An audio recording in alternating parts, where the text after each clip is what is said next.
What's happening, everybody? Season of the Gong, episode 11 with Biscuits v. Booma San. What's happening, bro? What's up? What's up? Everybody's been probably jonesing for one of these. Man. Jones, and you say? There's a lot of chatter happening behind the scenes. You'll get a little bit of that. We'll be spinning the wheel. Let's say hi to people as they're coming in here on the YouTube, Rumble, and the Substack. But if you hadn't seen that video that was playing before this, leading up to it, the trailer, Dolly Got Degrees, that was a throwback. I think that was one of our first. It was one of our earlier ones. Biscuit puts that together, and I made the music video. And yeah, Dolly kind of took over. So if you don't know what this thumbnail's about, where the sheep are like multiplying and they're turning into like gremlin kind of a things, that's what's going on, man. It was a throwback to the Dolly, the sheep cloning, and some things got a little carried away. Yeah, I don't vote, but if I could vote for Dolly, I probably would. I think things would get better under Dolly, Just let her take over. Let her take over. What's up, Brownie? What's up, Aleda? Stack Broly, Miss Cojones, Blunt Biatch. What is happening, everybody? What's up, Sal? Glad to have you all here. Kimberly, hey, you girl, what is happening? D-Menace is in the house. Valerie Smith, and anybody that I missed, apologies. Welcome, everyone. We got quite the show, and to be honest with you, I don't even know exactly what is going to get announced, but it's going to be fucking massive. I'm going to tell you that. It's going to be fucking massive. Yeah, we didn't give ourselves enough time to really discuss things. So whatever happens, know that we gave it about 40 seconds worth of consideration. So hopefully it won't be too big of a deal. Yeah, well, we're pretty transparent with this community, so I guess we make decisions live and with the community as well. So we got some. I've been telling people on plenty of shows that Biscuits has been working his ass off, doing all kinds of stuff as far as like getting things ready for GG. No. So we still got to work on what the jingle is going to be for the name. Biscuits doesn't really give a shit about as far as like people that are saying it sounds like some guy's name. But yeah, I don't even know that dude. That guy's name sounds like our company, if you ask me, and he should do something about it. The way I look at it is that son of a bitch, well, it'll be a forever troll on him. The more successful this thing becomes, the worse it's going to be for him, because he's going to be in those wiki files, that's for sure. But anyways, what's up, Veronica Rabbit? Glad to have you all here as you're rolling in. But man, we got some. We're going to launch some shit. It's going to be fun. How does my microphone sound, everybody? Please. We have upgraded the microphone, and I think it's sounding great. Yes, let us know your feedback. Yes, people out there, let Biscuits know how sultry and buttery he sounds with his new microphone, and then tell his ass that we need to get him some lighting so that he doesn't disappear on the screen. This is CIA defense lighting, so they can never get a good picture to make a copy of me. Dude, we're gonna have to order something. So yes, we're gonna do the show here right now. And then there might be something coming up on Friday. We'll see where we get with that. Well, we're going to start spinning this dang wheel, get the show started. It's good to see you guys rolling in. But yes, Biscuit's a little extra buttery with the new microphone. And we're going to continue to see this Biscuit get more and more buttery in time as the production value goes up. Let's say that. I saw Charley in the house. Charley's got some things she's working on. I haven't even been able to run it by Biscuits, but she's starting the early let's say the boo-boo beads, I think is what she's calling them. Boo-boo beads with donations to GG Co. So we'll see where we get on that. The what? What's going on now? See, I haven't even told Biscuits. So, how do I let's just show people here. She posted this video in the Oh, I'm gonna grab this video real quick. Should we And, get HR on here for this, or is it no, what? get ready, bro. Get ready. It's Charley. She's smooth. Anyways, let me get this. Get the boo boo beads. So, anyways, Biscuits, you probably don't know. Maybe you don't know this, but Charley bought the first ever Liz Hillbilly Heart Booma San doll, and Okay. she named it Boo Boo. And so Boo Boo, Booma San, the doll, has been getting into the beads and is branding beads to be offered whenever anybody donates to GG they can get some. They can get them some boo boo beads. Hold on, let's watch this. Hey, boo boo, what are you?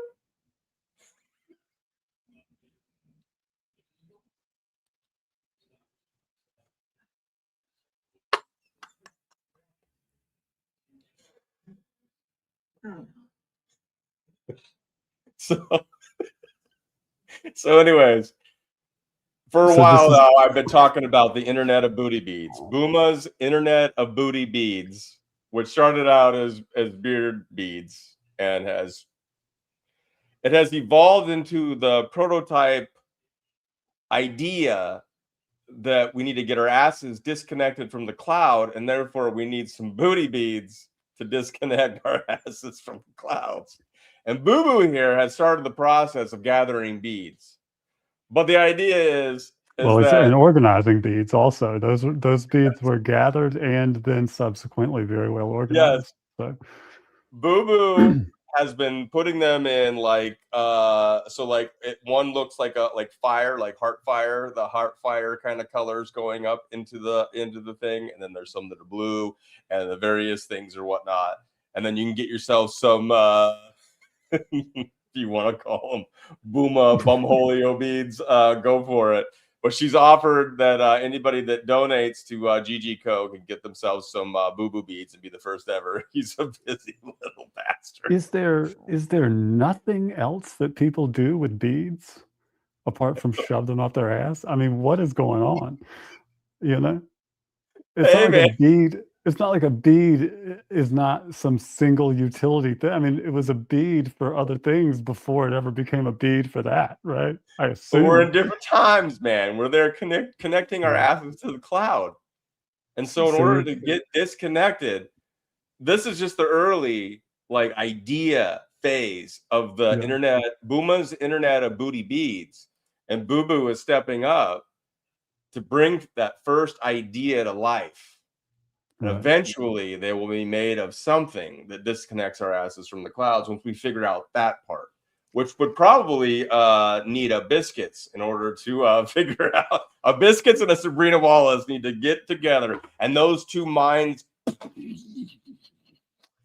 will help formulate whatever the beads actually have to have within them in order to disconnect us from the hive mind, from the human augmentation system that is rapidly exactly, we need Biscuits, right? That is This is rapidly coming across all of humanity. this is very when I used to work in This is going to be in an the awesome show. pharmaceutical industry, I would often get because I built things like real things that have to interact with the real world and produce real products to real specifications. But I would get ideas from, above of things that needed to be implemented. And I always said, here's another idea from the palace of pure thought, where nothing ever actually has to interact with the real world and everything sounds good. I don't think I have the expertise necessary, and perhaps even maybe no one does, to engineer a booty bead that protects you from anything really. I mean, I can't imagine anything that it would protect you from. Hey, I don't know, man. But even if it didn't protect you from something like right away, like these are the first prototypes. This is like, here, let me pull this back up again so we can take a look at what Boo Boo's got going on here with Charley. You see, you got different colored beads. You got you got these beads where It's like different colors, different styles. You got the Heartfire bottle. So you'd have different options, but they're being put together. And I guess technically you could put these in your beards. You could put these in your hair. I don't Well, know. that's You my can whole make a point. necklace out of them. There's so many other things you can do There's without so even many taking your things you can pants do. off. Exactly. We're Yeah, you brainstorming don't here with take your Boo pants Boo. off to use beads, right? I just don't understand why we don't. I don't do it. Again, like Coley, I just walk into it, and they're going up everybody's butt. I don't get it. Oh, there's Allison beads too. Yes. See? Those are dangerous, I guess.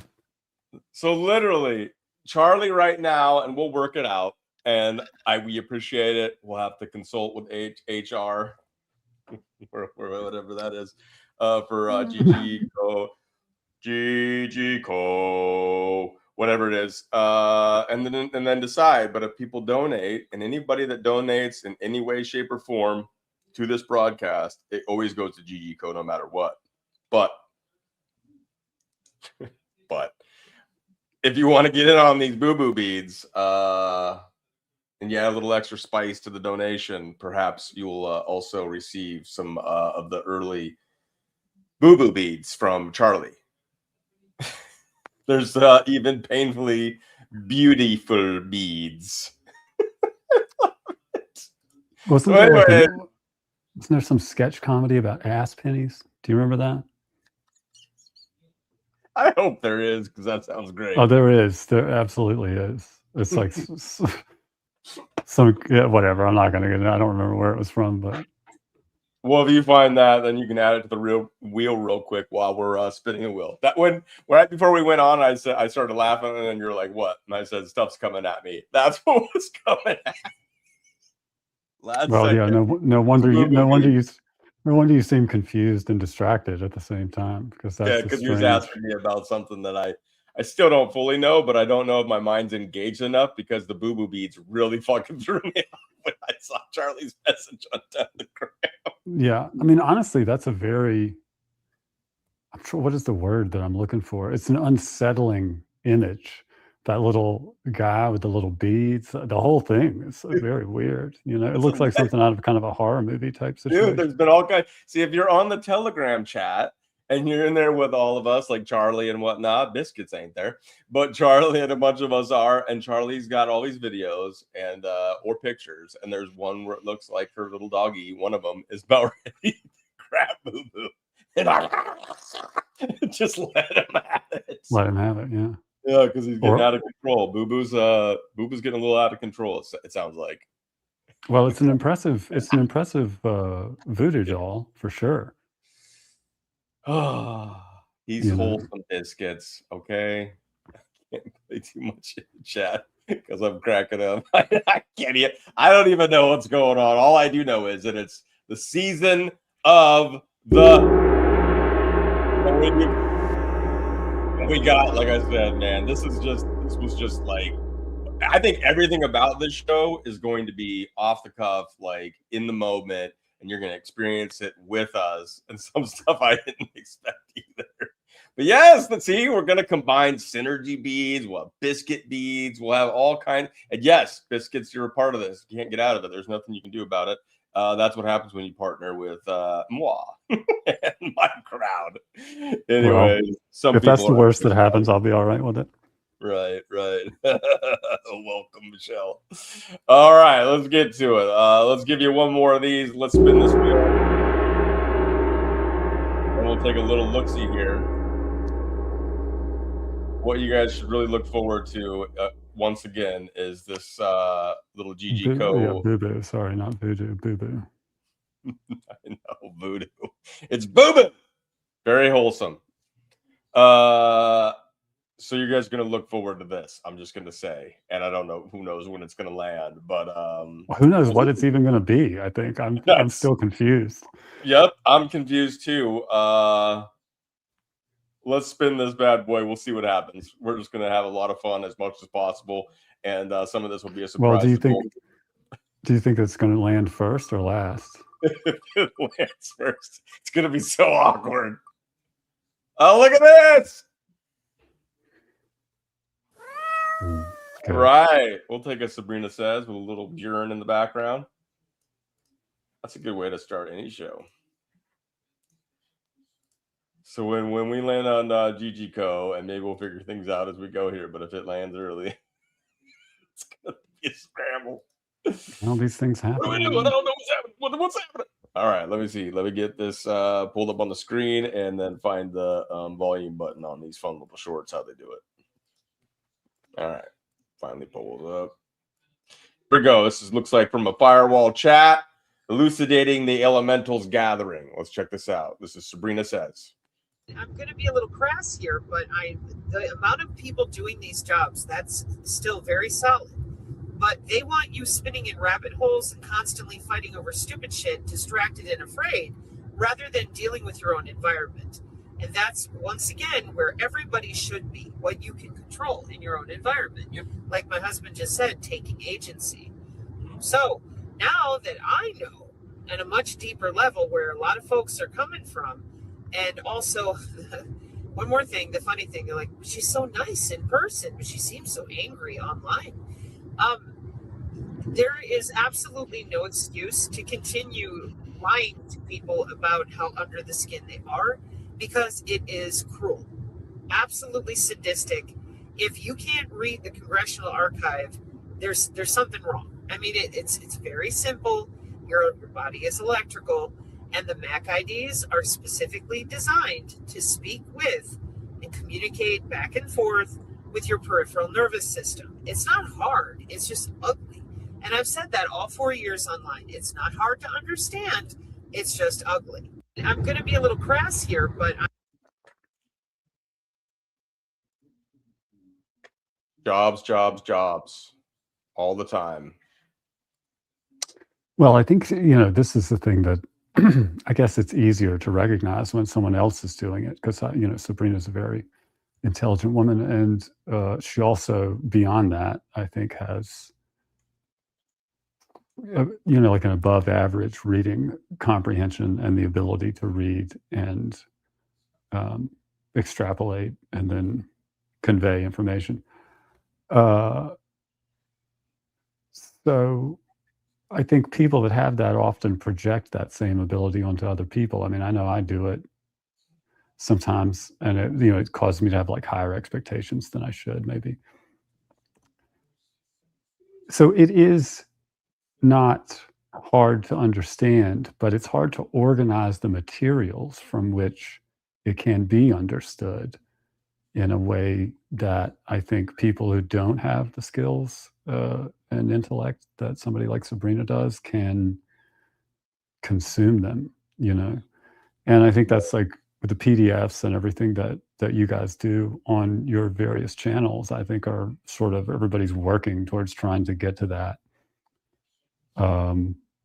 contract layer, where everybody, the receivers and the transmitters, are communicating effectively. It's challenging. Like when you talk about people with jobs, the thing that drives me crazy is like that International Consortium of Investigative Journalists, or whatever, the Pandora Papers people.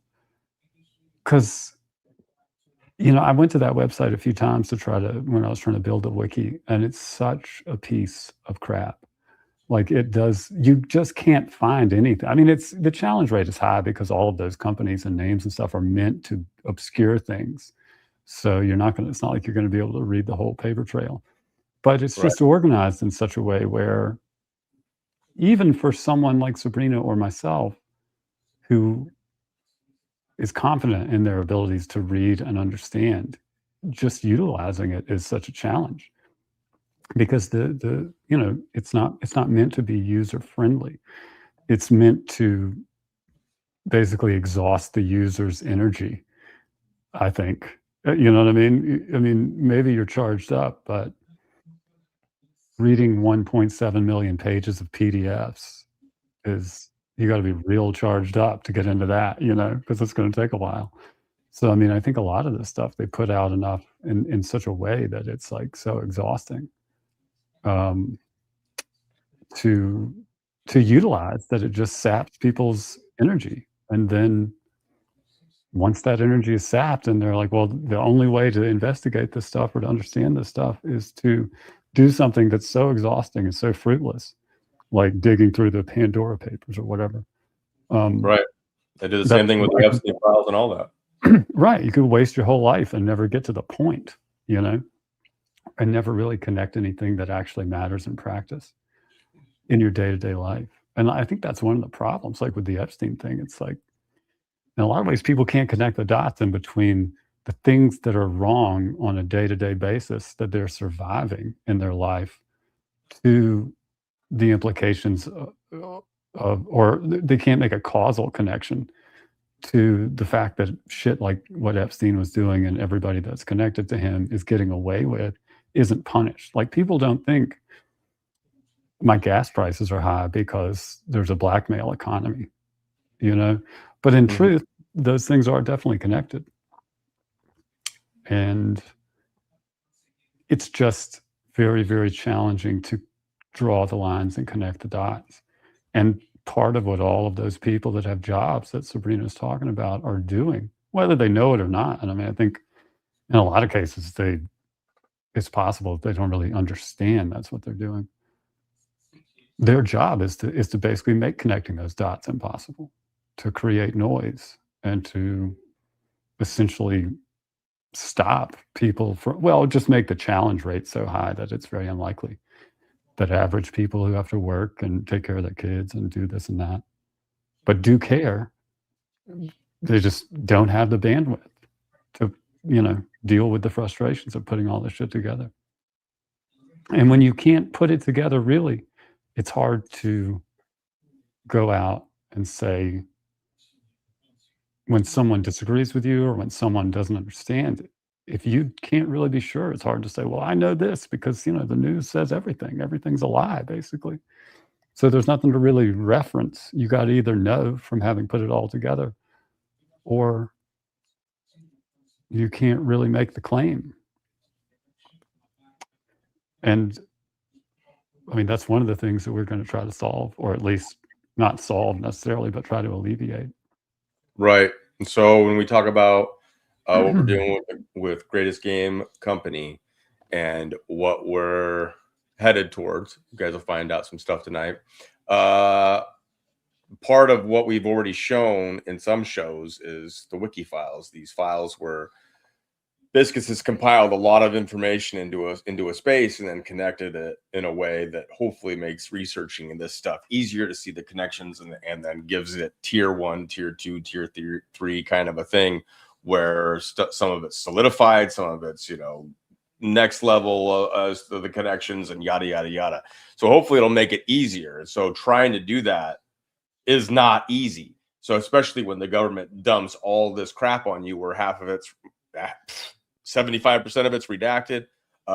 It's tens of thousands of just pieces of paper that doesn't tell you hardly anything. People got to search through it. Some people find nuggets and they share those nuggets, and it's here one moment and it's gone the next. Maybe people talk about it for a week, and then the tension spans out the door because people are covering something else and they're just moving on to the next.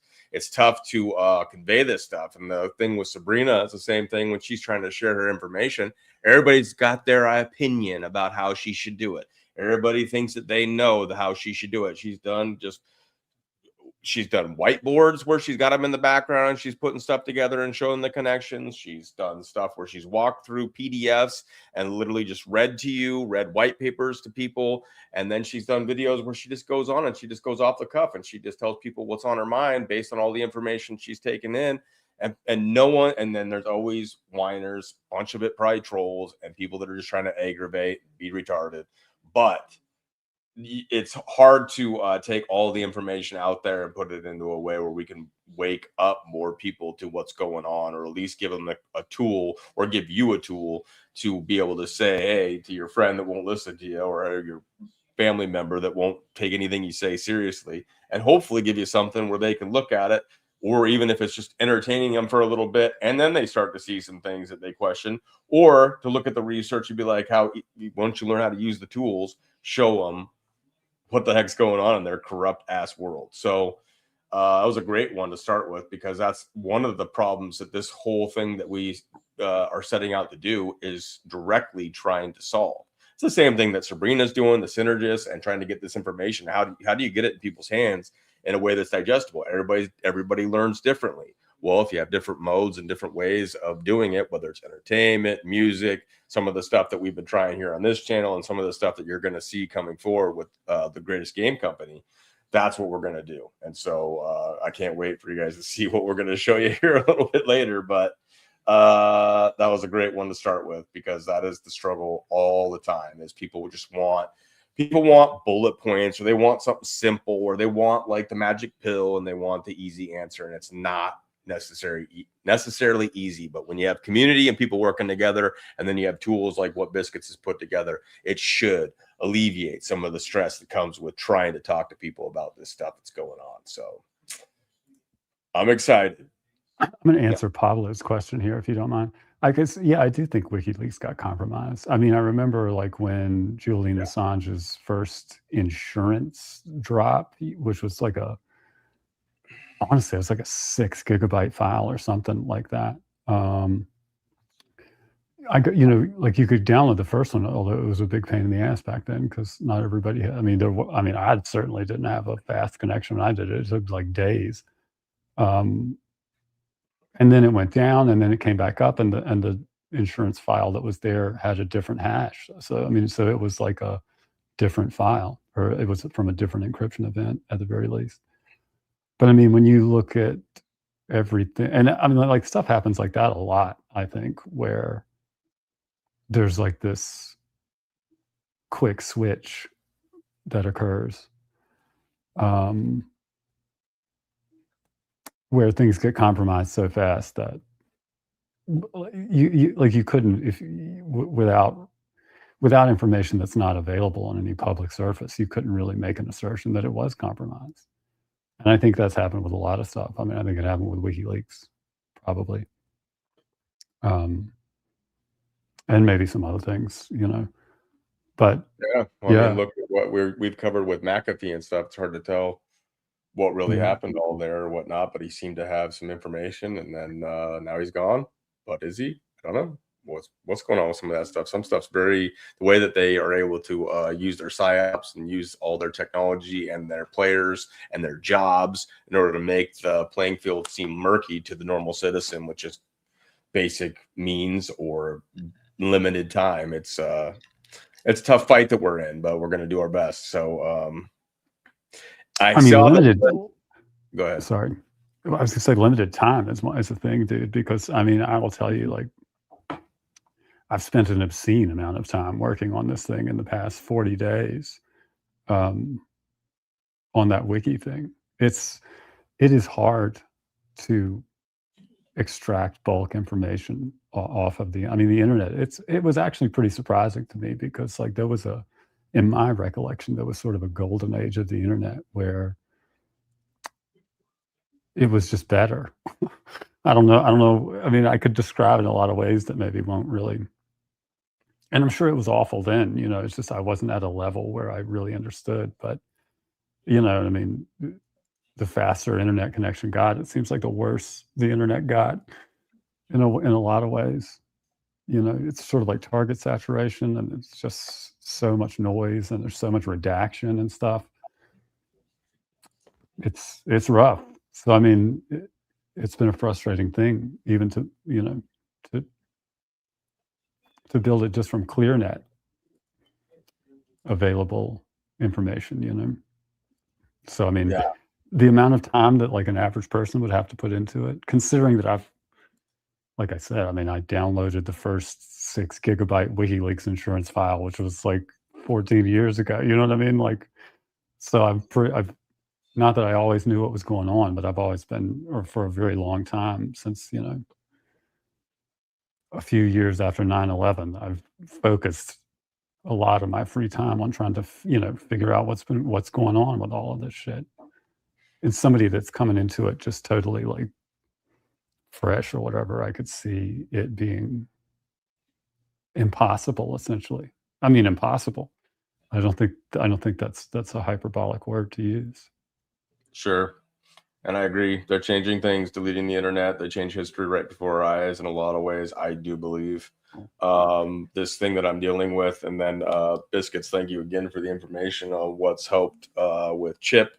And if you guys know anything about what's going on with this feline infectious peritonitis, I believe is how you say it, FIP. Somebody came into my comments and said that their cat had this in the 80s, and at that time they called it cat AIDS. You ever heard of that? Cat AIDS? They called it cat AIDS back then. Now they call it the result of a mutated coronavirus. I don't know. Well, yeah, I don't know. I mean, we'll get into that. I don't want to get into it too deeply because we've got something else planned for it. But how is Chip doing? I was going to say that I was really going to use it to give a little update. Great. Chip is getting better. Seems to be improving. He's back to being a little bit more playful. He's definitely hungry all the time. I feel like I can feel he was starting to, like, when Stripes, I won't get too deep in this. I'll just give you a couple of updates. But like Stripes, when he passed away from it, but he lost all of his muscle mass and stuff, and you could really feel his skeletal muscles. I feel like it's filling back in. His muscles are coming back. He started messing with Dale because Chip was the biggest of the males, and now Dale is in a lot of ways. But now Chip's starting to catch back up to him, I think, a little bit. And he came over while Dale was sleeping, jumped on him and started attacking him like he used to, and putting him in his place again. And it was so fun to see because he hasn't done that in so long, bro. And he's climbing to the top of this super high, like kitty tree that we have, where it's like it's got scratching posts and stuff on it. And he goes right to the top, sometimes passes out. He wasn't doing that at all. He would just go to this place on the floor and just lay there like almost all day.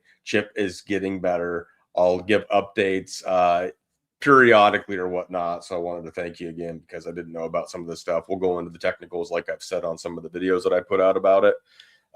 It's tough, but at the same time, when somebody says they're changing history and they're changing all this stuff, man, it's interesting to hear. Like, some people went through this a long time ago and they called it something else. I don't know.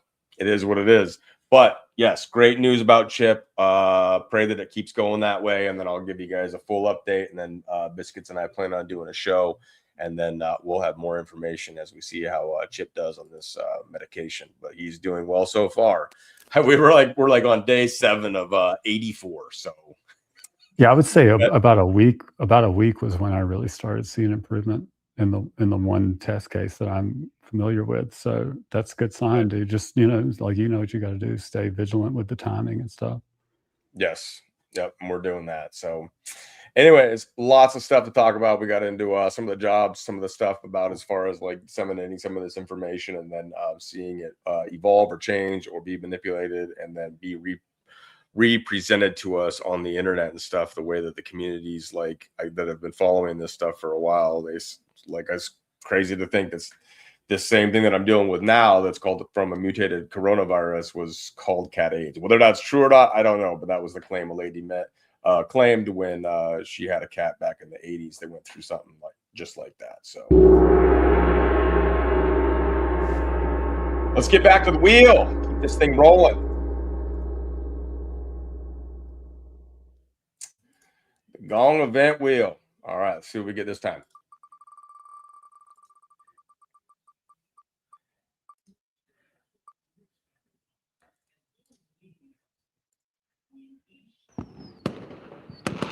Check out the view. I don't really remember what this is, to be honest with you. It's a leftover from the week where we didn't really get to much.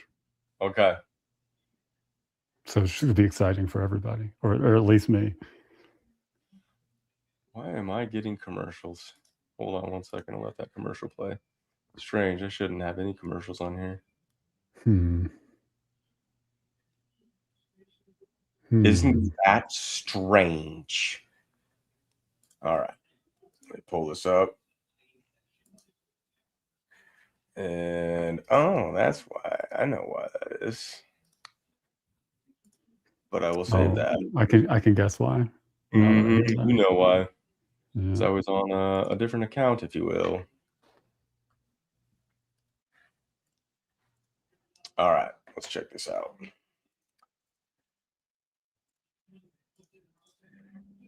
The wheel has spoken, and we're going to look at a 9:58 p.m. 5.4 magnitude earthquake caught on camera at Mayan volcano in the Philippines, June 5th, 2026. Check this Well, out. it's not all that impressive a video, I'll be honest with you. The thing that struck me about it was like looking at all these lights down at the bottom of this volcano and then watching this lava just sort of run like these. That's one thing that's always bugged me is I don't know if I would want to be living at the bottom of a volcano.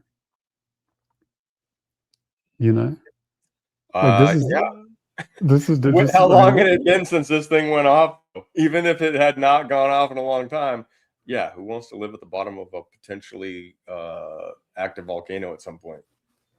There was a recent volcano eruption. We should probably watch this sometime because it was crazy. I remember where this volcano was erupting and shooting like these, firing these big rocks, lava rocks or whatever, volcanic rock out of it, like mortar shells, just out into, they'd be coming out of the sky. And there was a guy that I guess this was in Hawaii maybe or somewhere, or some other island. I can't remember. Maybe wasn't there a Spanish island, La Palma or something? Mm-hmm. Anyway, maybe it was La Palma. But he was like, no, I'm gonna stay with my house. And, in case some of these rocks come in, I'm gonna put the fires out. Meanwhile, some of these rocks are like the size of a refrigerator coming out of the sky, So anyway, the dude didn't evacuate, and in a shocking turn of events, was killed by a giant volcanic rock coming out of the sky and landing on his house with him in it. Shocking. It's hard to defend your property from a volcanic eruption. I mean, a wildfire, it's difficult, right? But I guess it's possible with some elegant use of a water hose or something. But I feel like a volcano, you just basically got to I got to go, I guess. Right. And I think Charley was saying I was in Pompeii. Is that the one that you referred to? No, Pompeii was the one from way back. I don't think that was Pompeii. Vesuvius, right? No, yeah, like you said, like this isn't like cinematic where it's just like pouring. Pretty ominous looking. But if you were in these places right here and all their volcano lights are going off right here to give warning and whatnot, that's scary as fuck. Yeah, lava seems pretty scary.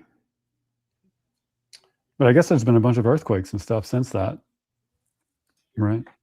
Yep, there's been all kinds of earthquakes and stuff going on.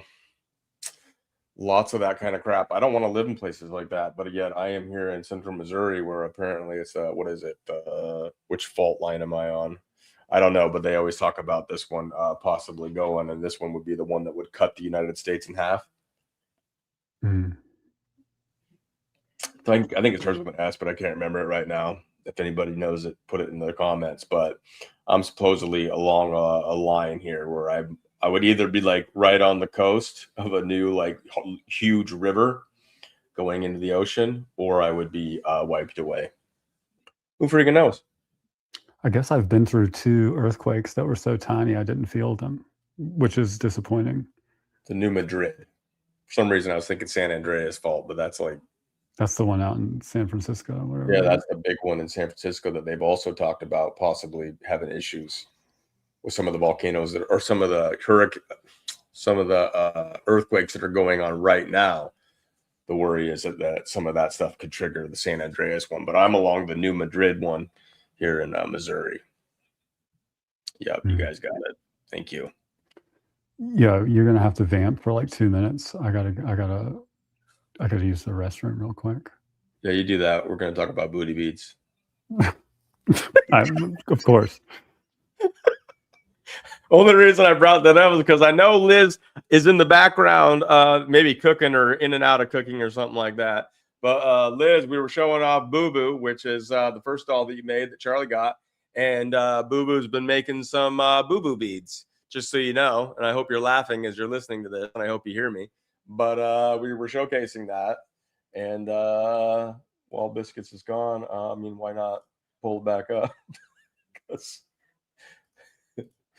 it's just so funny to see Boo Boo here get into the beads, and he's quite the ornery little fella, getting into all kinds of trouble here at Charley's place. and he is set as he should be if he's a prototype for me of putting together the Boo Boo beads, Internet of Booty beads, which will later become another prototype to help us disconnect our asses from the cloud. But I hope you see this, Liz. And if not, then you need to get your ass over to where you can see the screen so you can see what Boo Boo is getting himself into. Oh my God. There you go. No fear, right? No fear. I hope if something like that were to happen, man, it just takes me quick. Just takes me quick. I don't want to watch it coming. I don't want to wait for it. I don't want to know that it's happening. All right, Biscuits is back. Let's stop talking about the booty beats. No, nothing going on here. Just, professional business as always. Mr. Biscuits. Yeah, I had to remember that the microphone is attached to me, so I better mute it before I go tinkle. That would have been great. Yeah. We're gonna test how far that microphone goes before it disconnects from the Bluetooth or whatever it is. Yeah, everybody would have heard the song that I sing whenever I pee. Oh God! Now we have to. Somebody's gonna come up with a song, a little jingle for when Biscuits takes a tinkle. Everybody, put in the comments what you think the song is that Biscuits whistles or hums or sings to himself while he's taking care of business. I know that's what's happening right now, and I haven't seen Liz chime in, but there is a Biscuit stall in the making, and I hope. The only reason I even agreed, the only reason I licensed my image for the production of this doll is because I was promised a very, very good hairline. That's in the contract. So there's no beanies or anything like that. It's just gonna have a fantastic head of hair. That's all. Yep, fantastic head of hair, and maybe some rigorous quality control on the hairlines. I mean, they'll get rejected right off the assembly line if there's. It'd be a legit live stream, Biscuit stream. Pissing in the wind is D Menace. That's what he thinks. And then Tinkle Tinkle Little Star. Oh man, buttholes and tinkles, twinkle dinkle. You shake it that long, you shake it too long, and you're playing with it. Yep. All true. Solo mio. Right. Yes. Obviously, it would be operatic, of course. Yes, I can't wait to see what the Biscuit stall is. And unfortunately, I don't think Liz heard me. And if she is, she better be cracking up so much that I can't wait to hear her response when she does make it back to her device. But anyways, let's get back to the wheel and see what we end up on. This is like I said, man. You never know what you're going to get in a Gong show. True. Just have the fun. Damn it.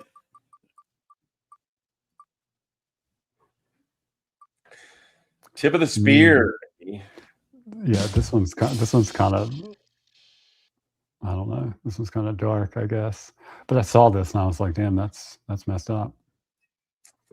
So you had to put it on the wheel. All right. This guy looks familiar. All right. When a Delta Force operator's eyes turn black. What the heck? Really crazy. But his eyes literally. Okay, let me start it over. Let's get it. It sounds really crazy, but his eyes literally would turn. He has these beautiful blue, bright, vibrant eyes, and they would turn black. Physically, he would get bigger. So like his chest would pop out, his shoulders. So physically, he would change very quickly from Calm Tom to Crawler, his call sign. And when Crawler came out, it was hard to put him back. And I think at that time he enjoyed Crawler. He wanted him to come out because it almost gave him an excuse for the behavior. And that was a pattern for many, many years. It sounds really crazy. Damn, bro. Yeah, I mean, it's like, it's one of the greatest betrayals that happens on a regular basis, I think, to people that get put into combat in the U.S. military. And then, you know, the people that experience the worst of it and survive, they just come back over here and dump them off, you know, injured, and, you know, your injuries are not service related, and teach them how to be killing machines, reward them for it, and then drop them back off in society where everybody's, you know, expected to, I don't know, be spineless about everything all the time. It just doesn't mix, you know what I mean? So I can see, I Right. guess, how they basically get, there's nowhere else to go other than these private military contracting companies and stuff, you know? Like, where else would you even work? Right. And they're saying his eyes turned black. I mean, how many inoculations do some of these guys get, and what kind of experimentations are they doing on them just by having signed up for the military?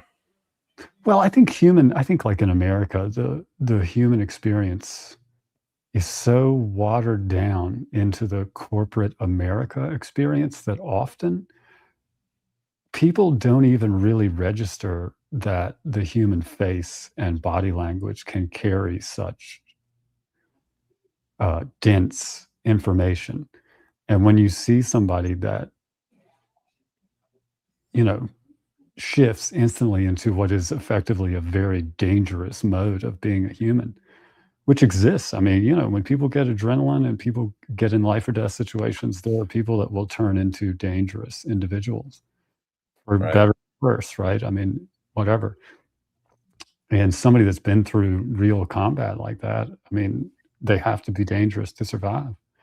And when a person that's spent their whole life looking at the fake internet and going to stupid schools that make you dumber, and going to college without learning anything, and working at a meaningless company and doing make work jobs, and all of a sudden encounter someone that is like as dangerous as a human being can be, and you can read it on their face, I think it's shocking. People are like, holy shit, this is an alien. When in fact, it's probably not much different than if you were, you know, chilling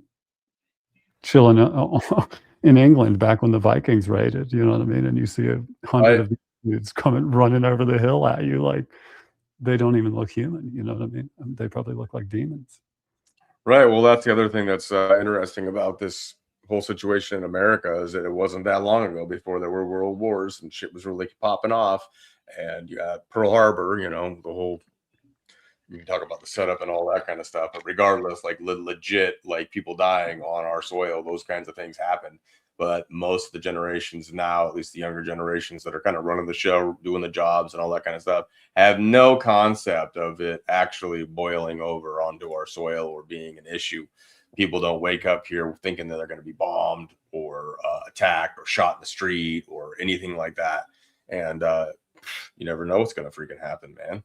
So people are a little bit blind to that part of the world. And I've met people that were scared of deer because they grew up only seeing them on TV, and they grew up in cities, and then they see a deer and it scares the shit out of them.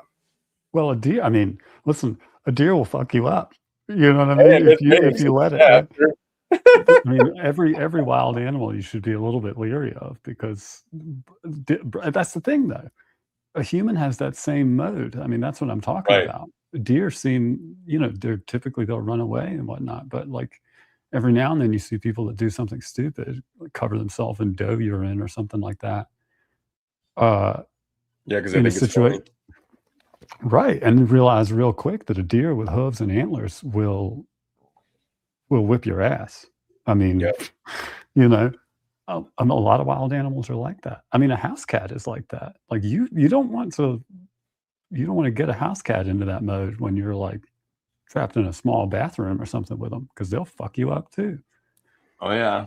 When I was a kid, I took our cat into the bathtub thinking it was going to be funny. Turned on that water, and that thing scratched the living shit out of me to get out of there. But I mean, that's the thing. Like, I think a lot of people are shocked the first time they see a human in that, in that killer mode, because it manifests physically. I mean, I've seen it on a few occasions. I've definitely seen people that were in that mode, and you got to be, you got to understand what it means and be able to read it. But I think a lot of people just freeze. And I don't know whether that lady did or not, but I guess I'll just say, it's definitely a, I mean, I think people aspire to it, like in music and stuff, beast mode, in sports, like Right. people want to emulate that killer mode, but you'll see that in sports for sure. No, I agree. And the deer situation was like literally in a fucking car, and she's like, "Oh my god, a deer! Oh my god! Oh my god! Oh my god! Like, what could it do? What could it do?" It's like, the fuck. People that don't have certain experiences have no idea what to think, and I don't know what they're watching on TV that would make them scared of a deer. But when you've never seen one, apparently it's fucking scary. And yes, a deer could fuck you up. I ain't gonna be no fucking scared of no fucking deer. Now maybe if it fucking rears up, and starts doing its hoof thing and all that shit, or it's a fucking buck, yeah, that's fucking scary as hell because those things really can't kill you. But it was in a fucking car, and this chick was freaking out. Anyways, as far as people like that, it's like, you almost kind of got to go to that place, though. It's like a survival thing. It's like when you talk about some of these people that have been put through torture and horrors growing up, and then they become dickheads. When I got into addiction recovery, and I'm in rooms with groups, and the biggest and baddest guys start talking, and they actually start confessing that they were like molested or taken advantage of when they were kids, and now they want to fuck everybody up that even looks at them wrong because they don't want it to ever happen again. It changed them psychologically.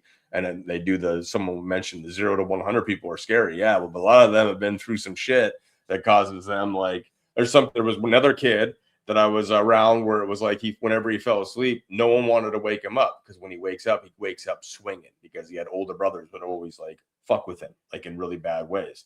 And so when he wakes up out of sleep unexpectedly, he starts throwing punches. People are trauma, or they've been trained. They're fucking literally trained killers, and you're telling them to turn it on and turn it off. And sometimes it ain't so easy to turn anything on or off when you've gone to that fucking extreme. I would say, yeah, pretty much implied. The whole point of all that training those guys get is to make sure that it turns on, that it doesn't turn off.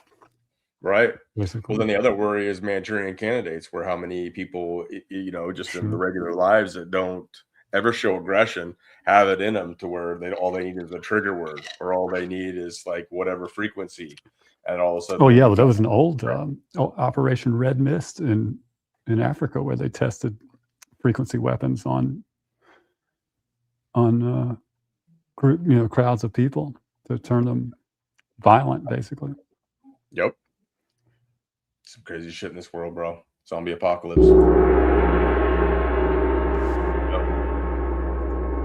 All right, we got a few more. Let's get to them. See where we land with the GG code.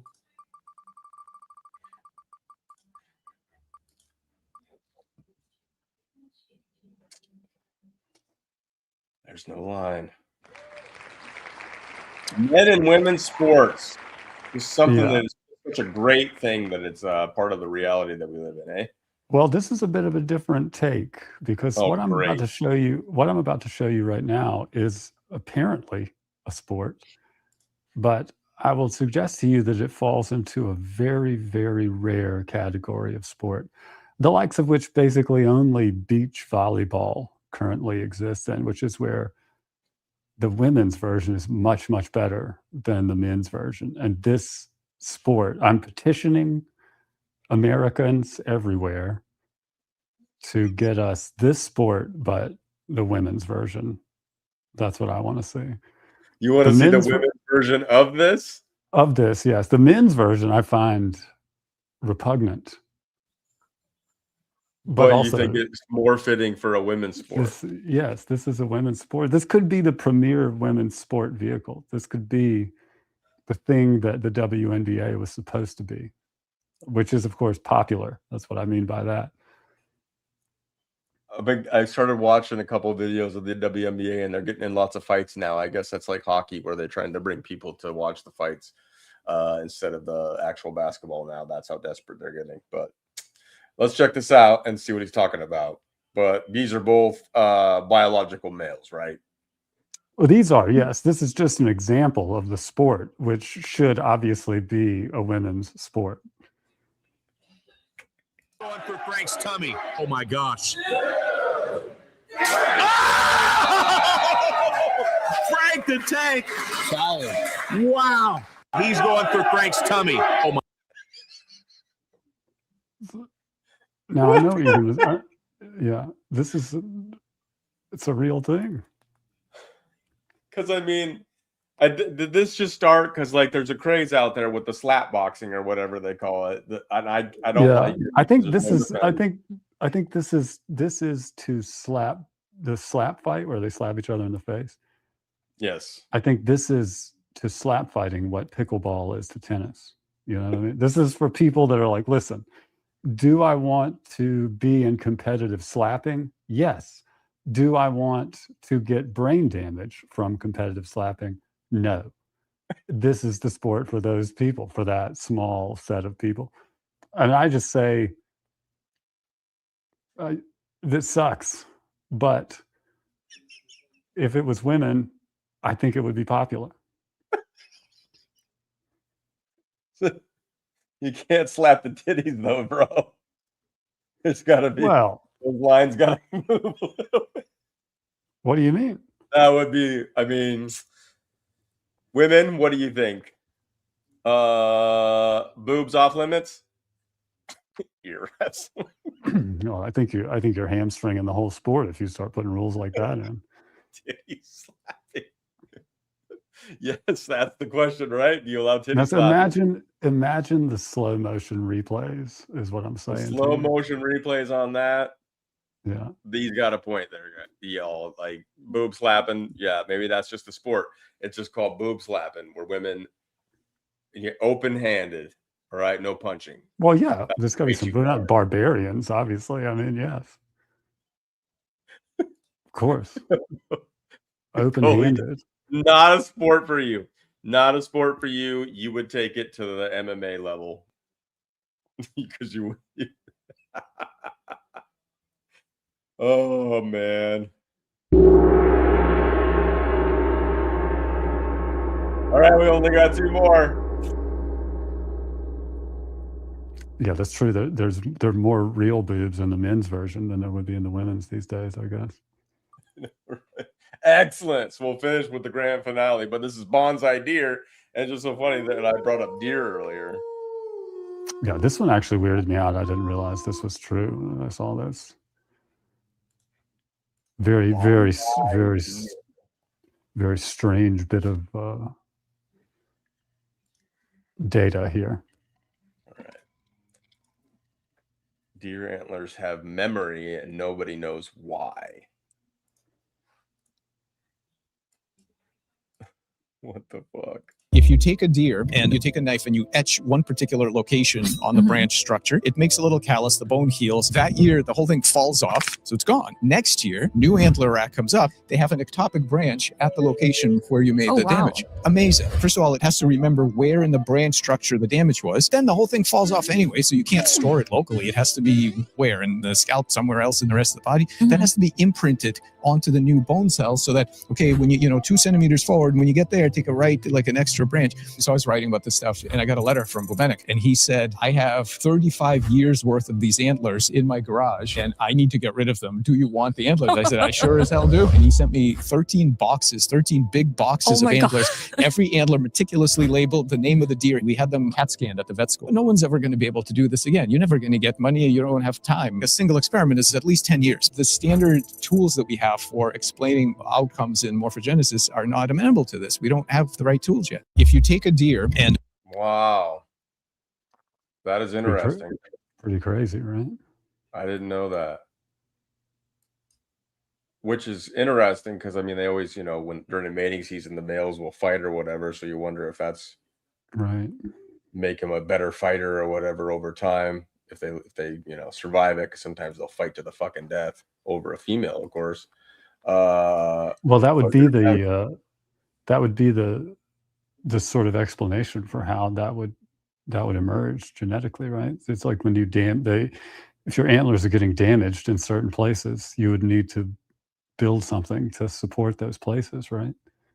Right. So they grow back differently the next year. But it's just crazy the mechanisms by which they must store that data somewhere so that it can be expressed differently and then fall off. crazy. Where the heck? It just go into the brain, gets stored, Well, and when the creation of the new horns comes in, it notifies it to grow that out there for better protection or something. yeah, I mean, I guess it would, I don't know. I mean, it would have to be, you know, I guess antlers are something like fingernails.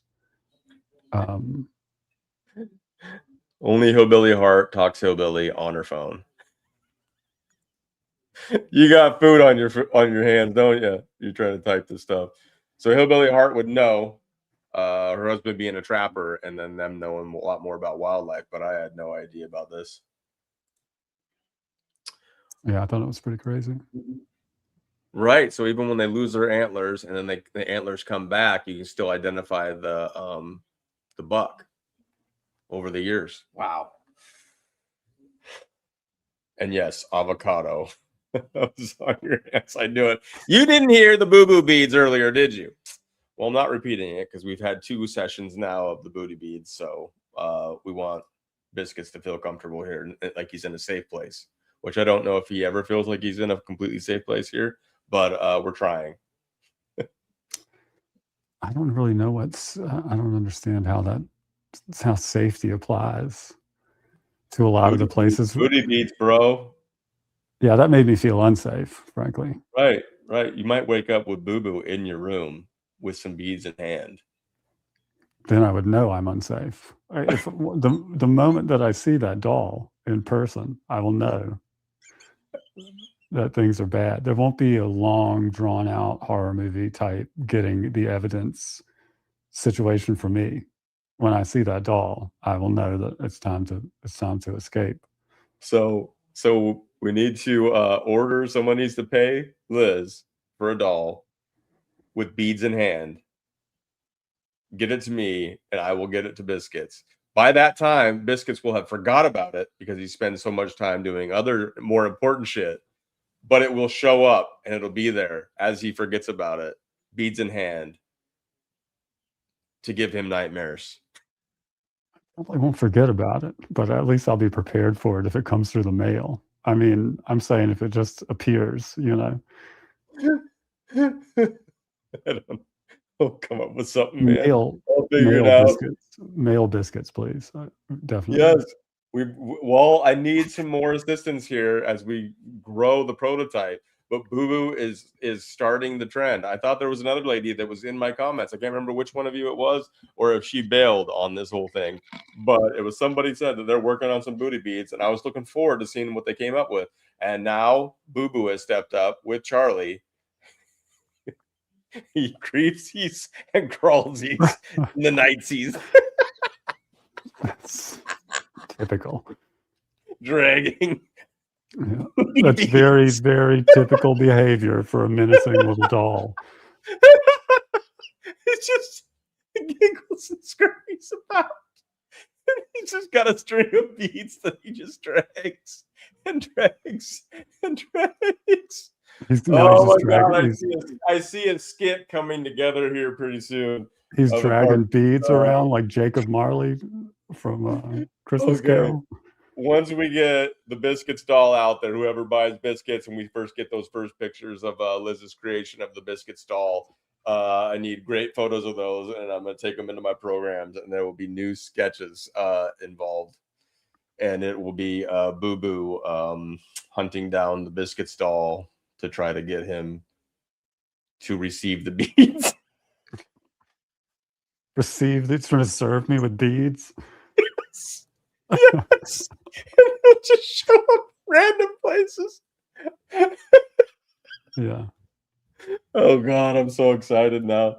Okay. Get myself together because we just got one more spin and we know where this is going. The moment you've all been waiting for. It's crazy how this is. We don't even know where it's going, to be honest, I guess. Hold on, we got to make it official. Shit, I'm jumping ahead. I'm getting excited. Heavy Biscuits.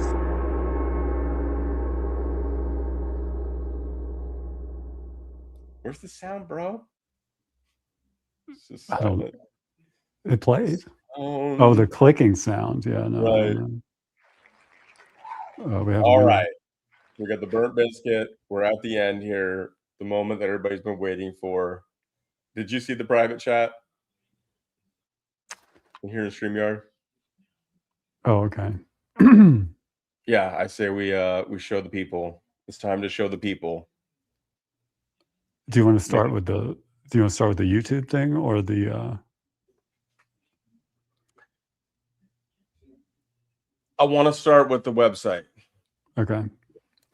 Well, then go for it. We'll open the YouTube, and you did open that. Yeah, it's ready. Public. Yeah.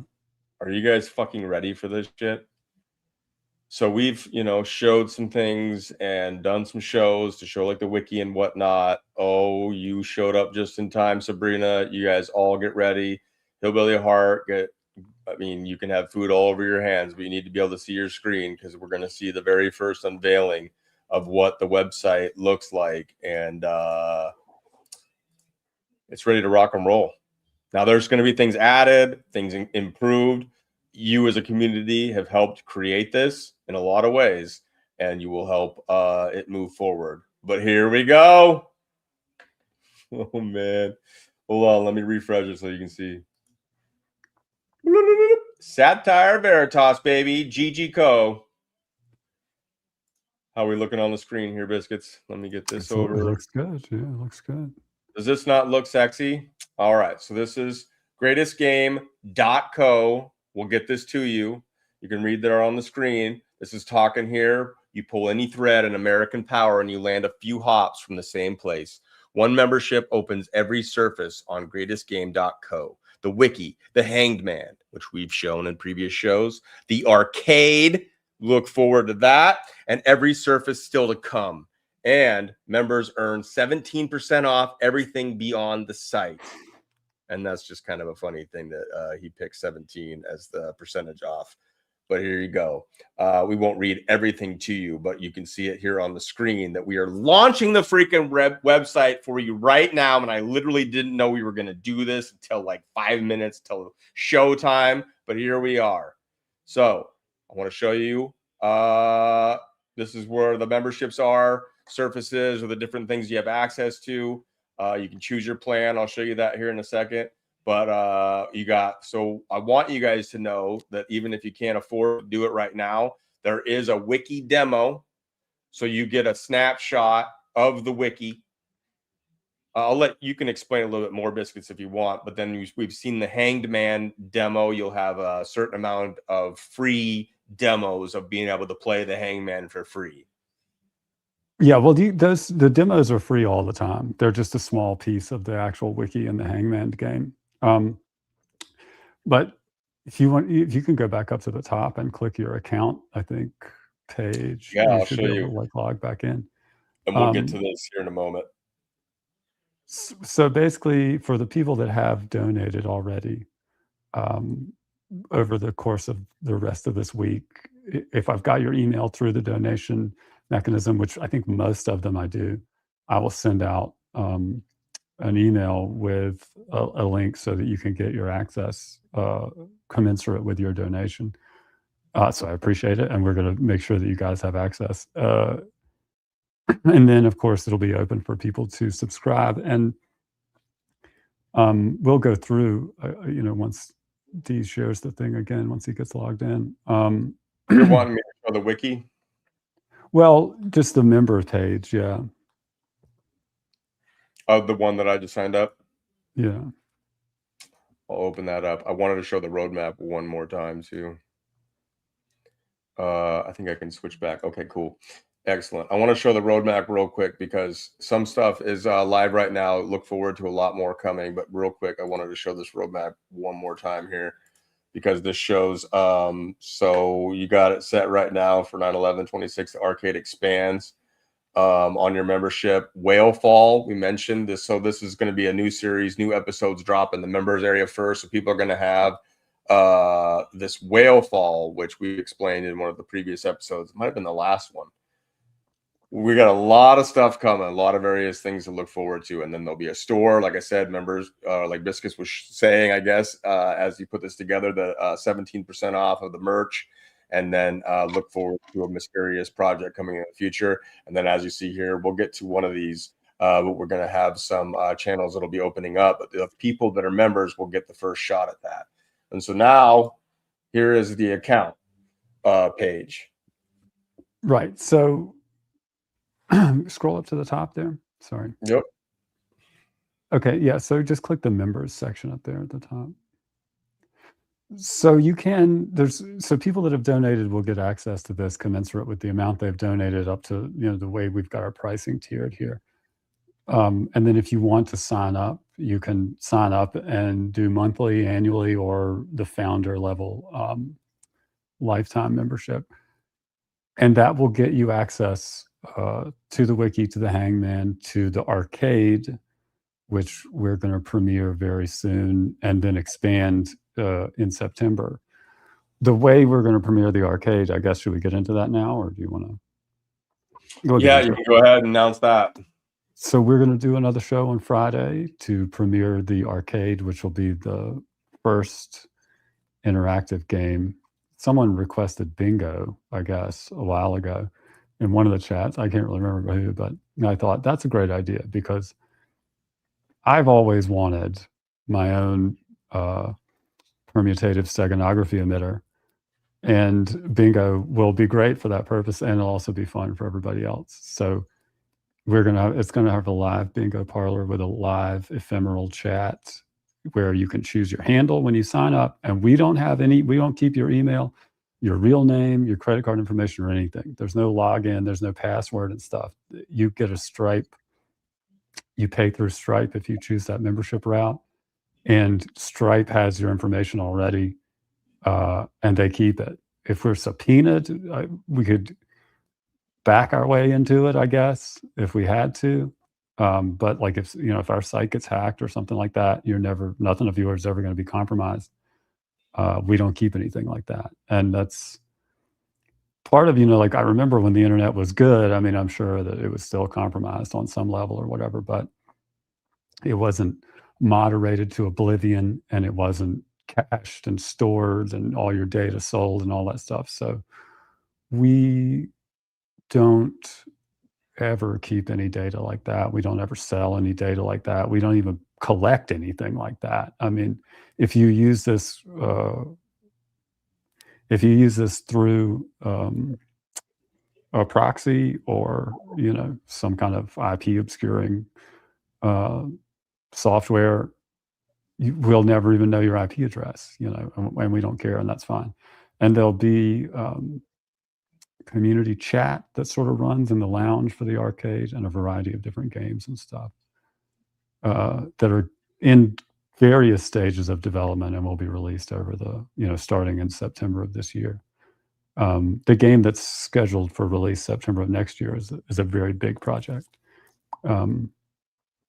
like a native install Windows Steam type package. So that's going to be on a different platform. But I mean, there's no limit to basically the number of games we can build. I've got a lot of ideas that I think are pretty fun and should be entertaining that will be available on here. And again, you can open up the wiki if you want, Dorian. You'll get access to the full wiki. I don't know. I can't remember if we mentioned this, but Voice for Good is asking, are they going to be able to purchase for friends and family? Like someone would be able to pay for their membership and then send it to them, or we get them a token. Is that possible?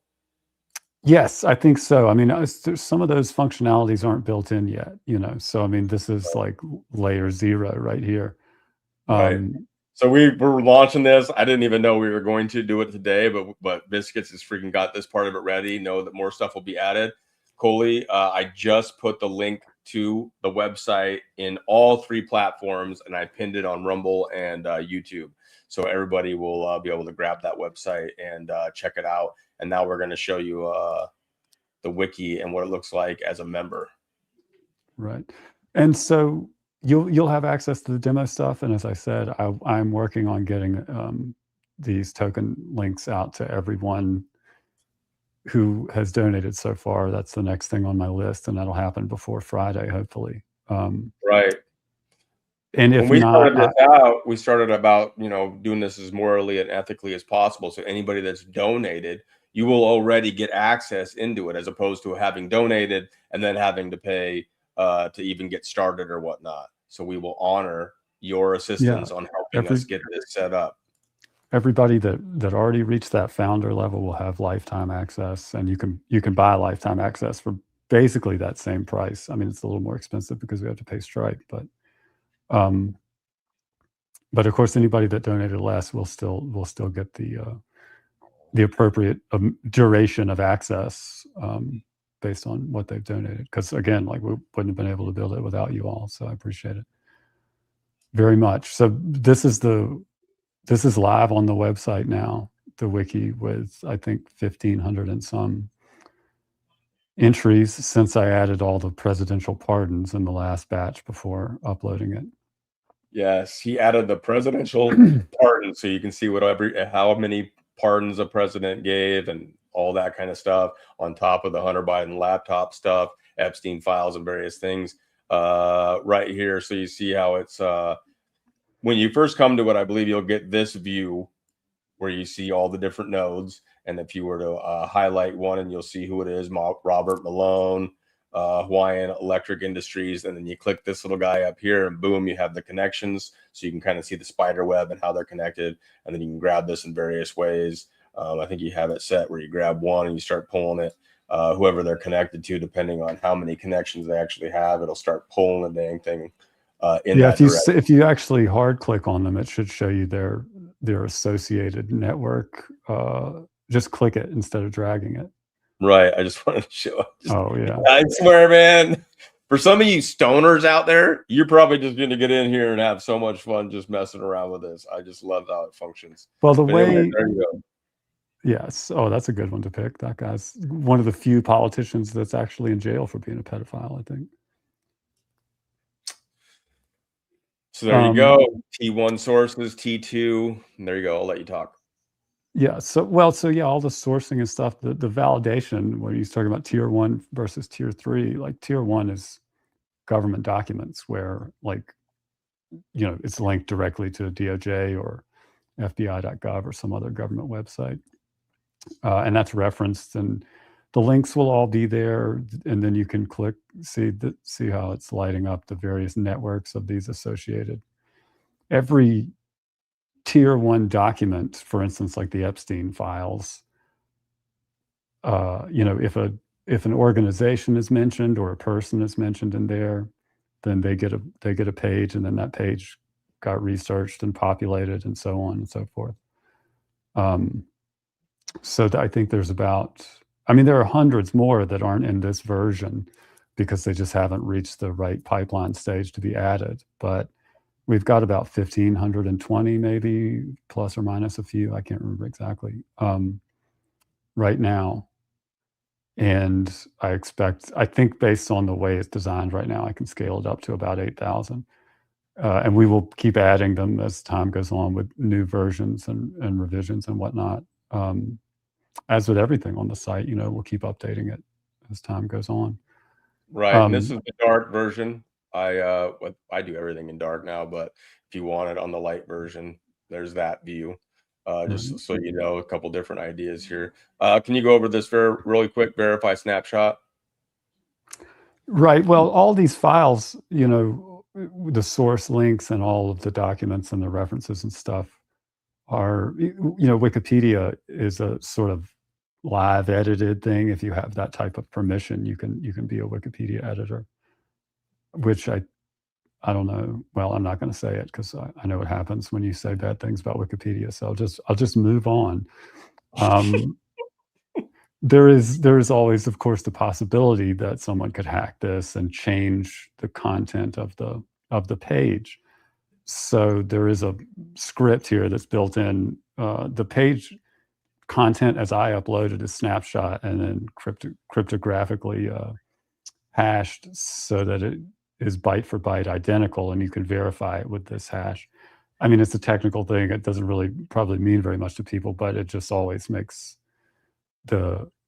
gives us the ability to prove whether or not the pages that you're looking at on your machine are indeed the ones that we uploaded whenever we deployed the site.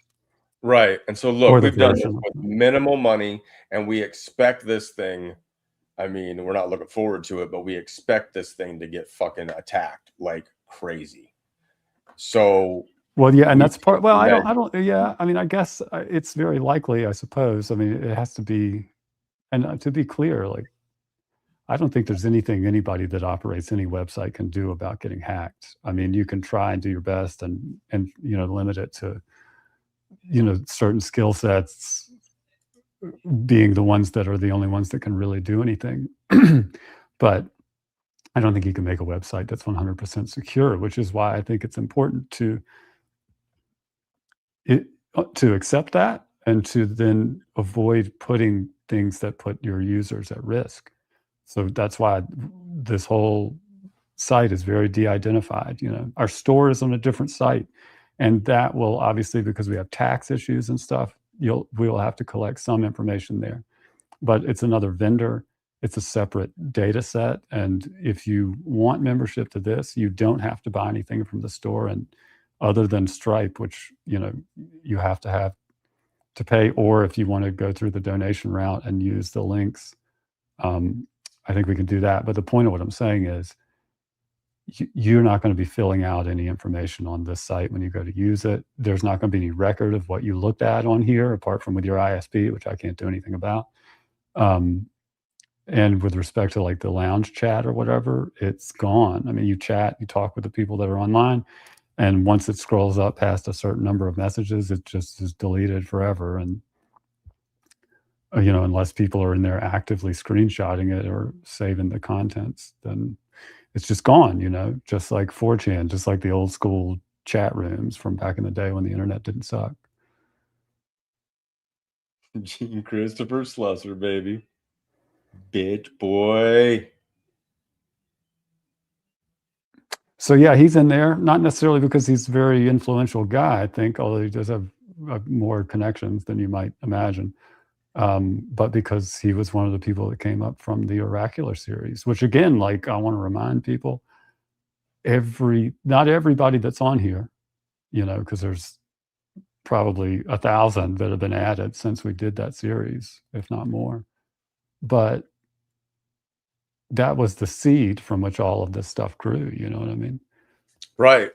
So we did shows, and if you weren't a part of that, then it is what it is. You're still here. You're still part of this community. You're still going to contribute as we go forward. How this thing works. That was the whole point of a lot of the shows that we did on people, events, and organizations. But I literally had what I called grift. What was it? Grift shame-a-thon. Anyways, I would shame a lot of the guys in the truther movement, the people that I knew more about, and I was building this, and it kind of gave Biscuits some of the ideas for these things. But all the people that what became, and it was Biscuits' idea, and it was a great title for it, but swindlers lists. So these snake oil salesmen, these swindlers or whatnot that I was more familiar with, that I had connections with, as far as like building out the stuff with the community here that we knew about, because we got fooled by some of these QAnon pushers or some of these hopium pushers and some of these frauds and the fake truther movement that is the liar, pants on fire movement. And we have all these names in there. So you can do a search and you can pull one of those assholes up and find their connections and do a little bit deeper dive.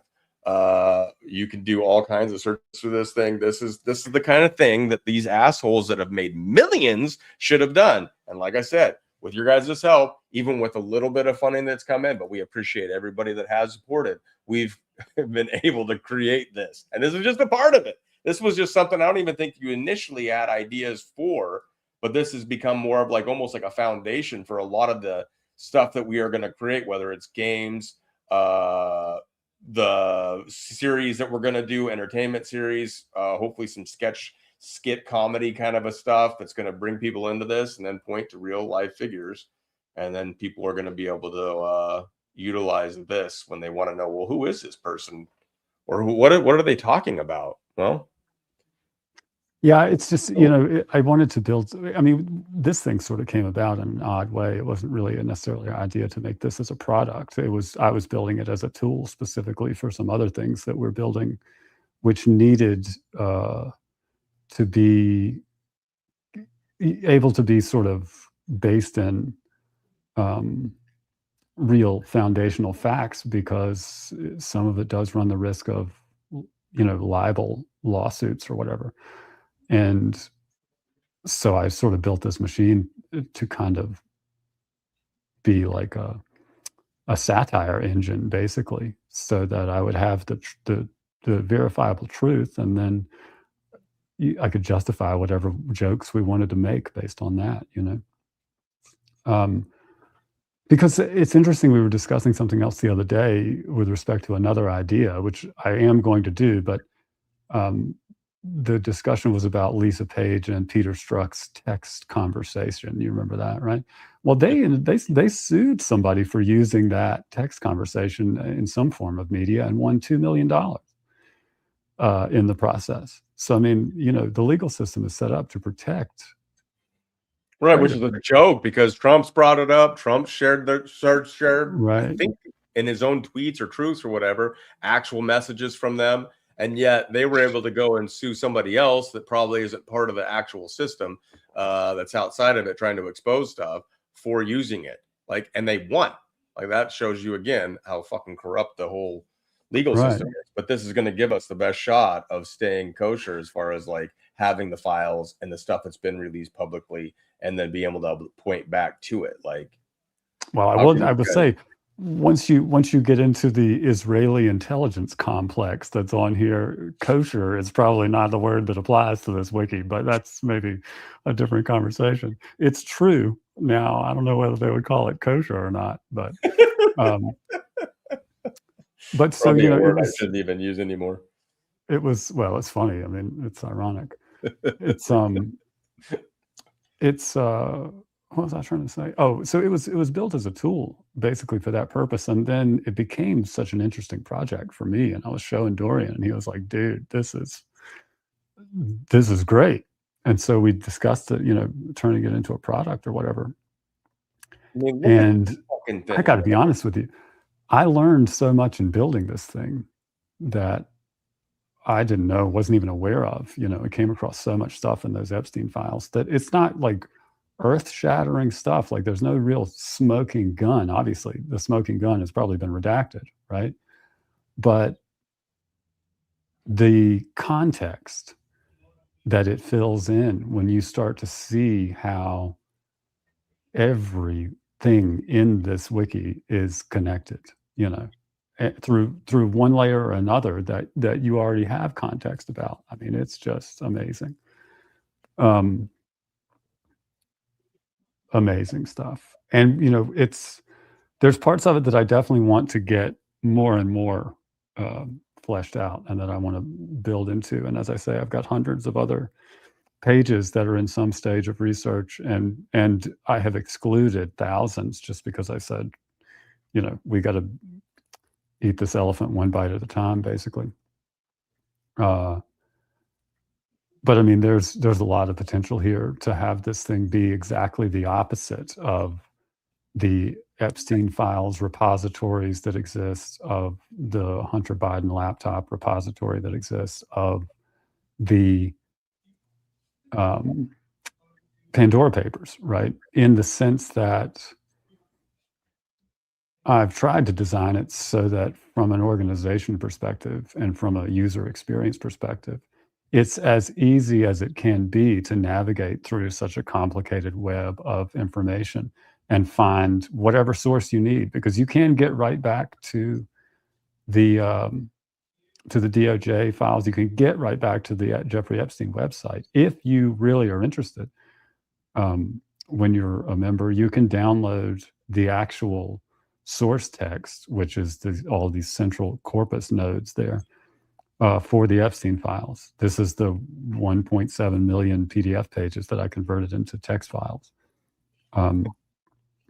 You can have them if you want, and then you can do whatever you want with them. All that's available, and you can verify it cryptographically with that same snapshot tool, because I want everybody to be able to do it. And I mean, I understand it's free information or whatever, but the service that's being provided here isn't the information. Not like we haven't generated any of this data or these files. This is an aggregation and organization, and that's what we're providing. Right. The way it's being provided, there's no taxes.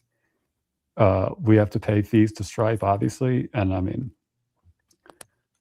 you have to pay to play. I mean, that's the thing. I'm not going to get in. I don't, know much about Stripe as a company or whatever. I have my own issues with the entire finance layer, of which there is a layer here in the wiki, finance. And I would recommend you check that out. But you have to pay to play. You have to have some type of authorization stuff. And I believe using Stripe has basically minimized our attack surface, or at least minimized our the amount of risk that anybody that's on our site using it is going to be experiencing, because no matter what happens to our site, nothing from our users will ever be compromised. Right. And like I'm saying, man, that's just a piece of it. We'll get to like I said, there's We got so many. the Hanged Man too. That's working as well. Yes, I'm going to pull that up next. And some of you guys have seen the Hanged Man. Now you'll get a demo aspect of that, even with a free, even a free snapshot of it from the website. If you're not a paid member, you'll be able to check out the Hanged Man. And here we go. We can play a game if you guys want, real quick. So it's an organization, as 1968 tier 3 and ties. So what does this mean? 6 ties? Right. Let's see what we got. T. 1968. I know. What happened in 1968? Organization. I bet an R. Try an R maybe. And then if anybody's putting anything in the chat, I can't see it right now. Where's the R? Or am I not seeing it? I already tried R. S. H. Okay. So, what does that say? Promise Software, United States District Court of the Southern District of New York. I know what that is. I think it's Sitel or something. SAI. Oh, no. I think it is an L, though. Nope. Oh, Cytex. Cytex. And then, because we're in here, so in order to read the archive, you won't be able to do that with the free demo, but because we're in here. This is the moment of truth right here, because this... Did that open up on the other page? It did. Now let me open it up. Good. What came up? So because you'll have access to this, let me open up what opened. Got so many things opened up here. All right, let me grab that. Share screen. And then this. Cytex Corporation Ltd. was an Israeli technology company founded in 1968 by Ephraim Arazi in Herzliya, Israel. It was among the earliest Israeli high-tech firms and became a pioneer in computerized pre-press systems. How do I see the rest of it? Click the body to expand it right there. There we go. There you go. Now you get the whole thing right here. Pioneer in computerized pre-press systems for the graphic design, printing, and publishing industries. Then you can read all about it. So that'll be the cool thing, is that you play the Hangman game, something comes up, you're not sure what it is. As a paid member, you'll be able to come into the wiki, you'll be able to see all the connections we see here popping up. Robert Maxwell's business dealings in Israel, text, here you go, all these links that it could lead to, and then all the connections. There's the Promise Software connection that it mentioned in the Hanged Man. All the ways that this thing fucking connects, man. And it connects into fucking Anthony Weiner. All this stuff, man. It's crazy how shit fucking connects, bro. It is crazy. Dude. Oh, man. I'm so freaking stoked to finally get to show this to you. So this is so like, man, it's been so busy, working on various projects, doing a lot of community panels, Booma streamers, Booma community streamers, as they're called now, but then working with Biscuits on all this kind of stuff. And honestly, Biscuits been putting in most of the work as far as this thing goes, and like, great freaking job, dude. Now you guys will get to see. And so for those of you that have donated, some of you we don't have emails for. Like we said, we're not going to save anything, but we need to be able to get you a token so that we can get you in there and honor what you've donated. So if you're watching this and we don't have that, reach out to me in various ways. You can reach out. Let me get this on the page because they can still reach out at info at getgg.co, correct? Yep. That would be the best. Sorry. Yeah, that's the best way to get up with us right now. And there'll be more, obviously there's going to be some changes, I would say additions to the website over the course of this week and then obviously the coming months. I mean, I've tried to build in a way where I can make changes without causing anybody that's using it any sort of trouble or anything. But it'd be a little bit of a learning experience as we go, and anybody that's got feedback or whatever on using it, or if you find a bug or something, please feel free to email me at that at info@getgg.co. Right. And Go sorry. ahead. I think you're leading into it. Oh yeah. Well, you could probably just route there from the actual website. That might be good. Right. I want to show them that. I'll show them that. So I'll let you handle that. I was just going to say, with respect to the emails and stuff, I will be reaching out to people with these links this week in preparation for Friday's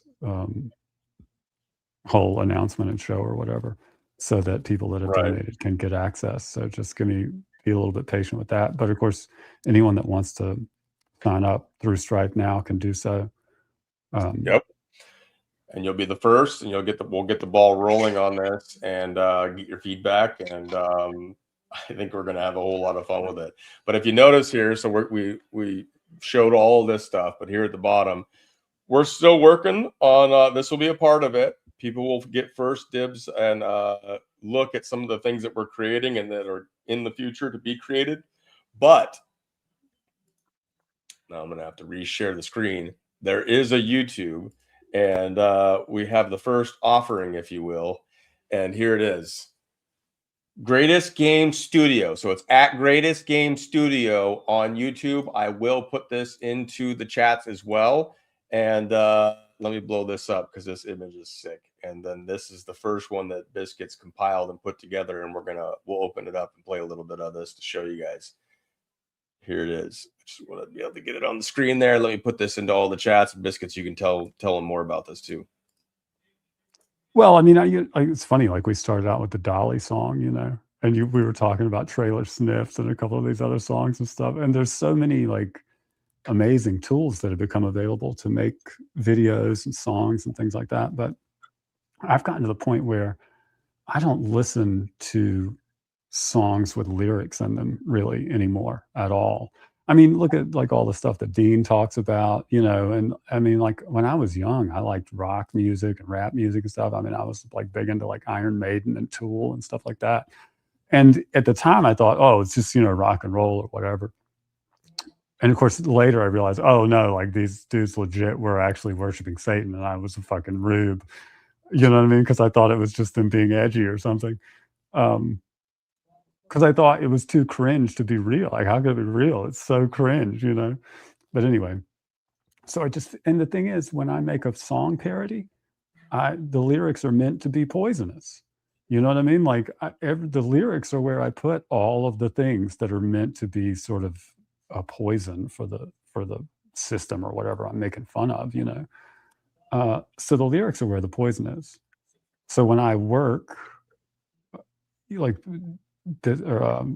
Dorian's always asking me, well, not always, but I mean, people seem to be thinking that I have some sort of hyper productivity or whatever, but I have a very sort of set way that I work so that I get the most out of my time, which I've come to understand over the years works for me, which is that, I'll work for about 90 minutes. If I'm working on a computer, for instance, I only will work on the same thing for about 90 minutes. So I try to have like music, that I can listen to in 90-minute sections, which are sort of like structured, I guess loosely based on like the REM cycle and the golden ratio in terms of how I the tempo of the songs and stuff, and I can just build these things now. So I just compose my own music, which I've been doing for a long time to, while I'm writing or working or whatever. Because these tools are free, but the music is not the best. But we have access now to better tools, so I was able to actually make something that we can share with everybody. So this is literally 90 minutes worth of music that's organized via the same algorithm that I use to make my own playlists. I don't know. Dorian thought maybe people would like it. I thought maybe people would like it. So this is our first. It's fucking awesome. I just wanted to point out here, when people see Satire Veritas, satire is truth. And GG stands for Greatest Game. And we've decided to make this Greatest Game studio. And even though there's a website now for those that can afford to, participate in that and do, whether it's monthly, annually, or become a founder, you'll have more tools. But know that I'm going to continue to do my work on the platform that I have, and then work with Biscuits on this, and there'll be free offerings. And then let's just check out a little bit. This is bad freaking ass. All right, so just 90-minute classical for focus, coding, and study. This is one of those things that you can put in the background. And I wanted to point out, because I just think it's fucking epic. And it's broken up so that you can get to all of the different compositions that are put in here.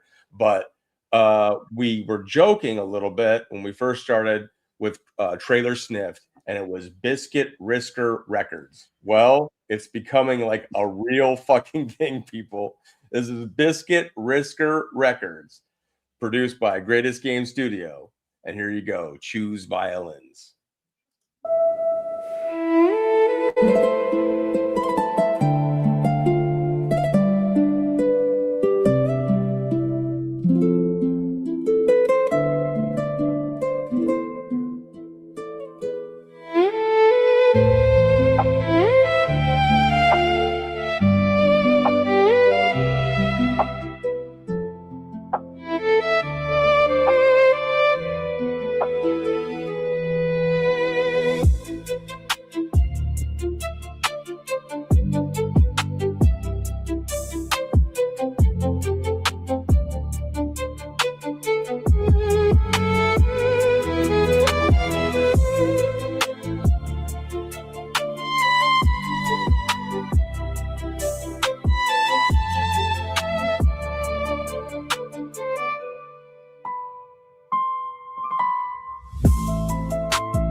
You're muted. Did you want to tell some people how you put some of this together? Or do you want to keep that part of the magic behind it? Well, I mean, I do have like an algorithm. I mean, I have a certain type of classical music that I like to listen to. It's primarily, violins and pianos, cellos, like primarily strings and piano driven pieces are what I like. So I have a sort of an algorithm that I came up with for selecting compositions and also integrating certain types of modern, like electronic beats and whatever, into them without clobbering kind of the classical music. Because like I'm not musically talented. It's just that the composers that made these pieces were so musically talented that as long as you let Vivaldi do the work, you can kind of make or at least I've found that you can use an algorithm to apply modern musical instruments, synthetic music, whatever, electronic music, drum and bass, and things like that, in a way that just works with certain types of compositions. And most of these, I guess, are violin heavy, which is why, the title is Choose Violins. There's some Rachmaninoff like piano things in there, and those are. I mean, I've just found that piano works better with like kind of a drum and bass thing, and the violin tends to work better with sort of the 808 style trap beats or whatever. So that's what I do. And I mean, it took me a while to get it right. I will say that. I mean, it took a lot of practice to get it right. That's muted, by the way. Right. I just wanted to show them like how badass this is with the logo. Yeah, and the stars twinkle too. Like the red stars are their intensity is on an equalizer with the bass notes and the lighter. So they all twinkle, based on the intensity of the song. If you fast forward until you find some of the piano,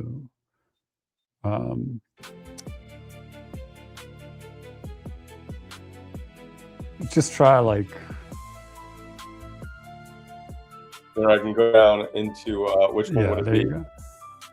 Hang on, I can't see. Yeah, scroll out. Here we go. Where is? Keep going. Scroll up. Sorry, I must have passed it.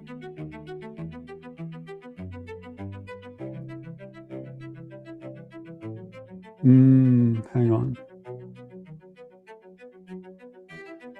Maybe 25 minutes and 48 seconds, I think. But there's a few different styles, and like I said, the intensity kind of changes. Something like no, it wasn't that one.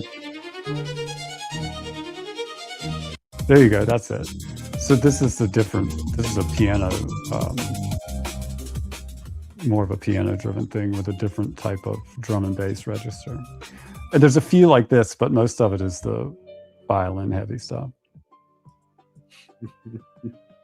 And I can make them all like individually available too. I just wanted to put it together in one because I don't really like. I just put a playlist on and work, and when it runs out, I switch tasks basically. Right. So that's how Biscuit works. You said you do about 90 minutes on one task, and then you'll switch to a different one. Yeah, because I think the REM cycle is supposed to be about 90 minutes total. So I think like if you're giving your brain a job, you got to click subscribe, bud. What's going on? Well, I thought I was subscribed. Dang. I wanted to let other people be the first to subscribe. Somebody else got it. Yeah. Yep. Someone on, I think it was, I don't know how you say your name, but it was Calais, my love. Callie is my love. Kala is my love. Yes. I think that you might have been the very first. Congratulations. You mentioned it earlier. It's so there'll be free offerings here, and it's like we got so much stuff in the works, you guys, and this is exciting to be able to bring some of this to you. And then let me get this off the banner off the screen there. But that is how you'll get a hold of us if you need to email in and ask questions, or if you've donated and we don't have an email for you so that we can get you your tokens so that you can get onto the website. That's a thing. We'll start getting those out to the people that have donated for the emails that I have collected thus far. And man, I'm freaking stoked. So that's like one of those things where like, Biscuits will play that in the background while he's working and whatnot. And once like something like that's done, then you'll switch over to a different task, huh? It's kind of how you do your thing. Yeah. And I don't know if it works. I mean, it works for me. It causes me to I don't ever get to the point where I'm annoyed with what I'm doing, Thank you. Right. Congratulations. Congrats. Got to be quick. Should get something for that. But we also have a TikTok. We are banned from Facebook and Instagram, so we will not be present on Facebook and Instagram. And I mean, I didn't even know I was banned. You signed up. Man, we told that story just one more time, real quick. Literally, I sat there and watched him sign up because I thought I might have a problem because I had 3 strikes. They took away my Instagram. They have given it back, so we will potentially try. However, we've got so many things going on right now that we'll focus probably on these. However, Biscuits was signing up for Facebook, had never had any issues with them, and hadn't even been with Facebook for how many years? For a long time. Over decades, yeah. Like over a decade, he hasn't had a Facebook account. And he goes to sign up so that we can create the greatest game studio on there, greatest game, whatever. And as soon as it would go to it should open up to a beautiful welcome page. Welcome to Facebook. It says your account has been banned Instantly. I mean, it was crazy. instantly. What the fuck? This guy That's is so crazy. banned in so many places. Like we have other stories, but some of that is just going to be like, we'll tell it as time goes on, man. We'll see how this Right. goes. But we've been able to accomplish things in ways where we've had hurdles thrown at us, not just the financial hurdle of creating a business and getting things created, but hurdles of this guy being so banned and so blacklisted in ways It's that crazy, right? I know you Right. do. People don't believe me. Yeah, because we've heard so many of these stories, and when I first started working with Biscuits, it was like the most banned guy that I've ever met from understanding, what he was telling me. But then I'm here witnessing it with him as we're putting this together, and I'm like, good Lord, you pissed off some very It's powerful been- motherfuckers. I realized the other day when we were talking about something else that came up, you were asking me, and I was like, dude, I realize now it's been longer since I even had a speeding ticket than I've had a Facebook page. You know what I'm saying? It's just fucking crazy, dude. Yeah. You can get banned for weird stuff, is what I'm saying. Like you don't have to. It's interesting. Which I guess that was the whole point. But I've sort of been surprised. I've been surprised at how this whole thing has worked out. But let me say one other thing. What was the other thing I was going to say? Oh, yes, with respect to the YouTube page, right? Can you go back to the website and click on the companions link at the top? Yep. Because, like I said before, I really appreciate what Sabrina tries to do with the shows. So the companions page is not going to be behind the paywall, and we have several shows planned already that will be on the Greatest Game Studio YouTube channel, and we probably will simulcast them on Dorian's channels, to begin with. And maybe going on into the future, there are some limitations on like how much we can multi-stream. So we got to figure out whether we're going to be doing these live or recorded, whatever. There's some stuff to iron out, but the point is, we have 2 separate series in addition to the Whale Fall series, which is a fictional thing. One where we're doing sort of investigation type things like in FIP and some other stuff, which are going to be ongoing, and then another series, which is what we've been working on with, some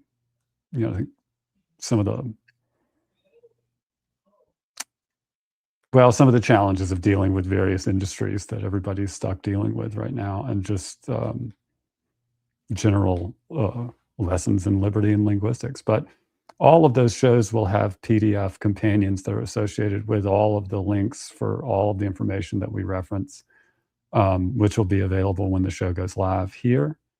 And, I think if like Sabrina wants to put her stuff on here too, we could serve it from there as well. But this is going to be the free portion where all of the research and all of the shows and stuff that we do will be able to download and share the PDFs, just like everybody likes to do with Sabrina's stuff. And these will get populated as we go live, and we'll stay there. Right.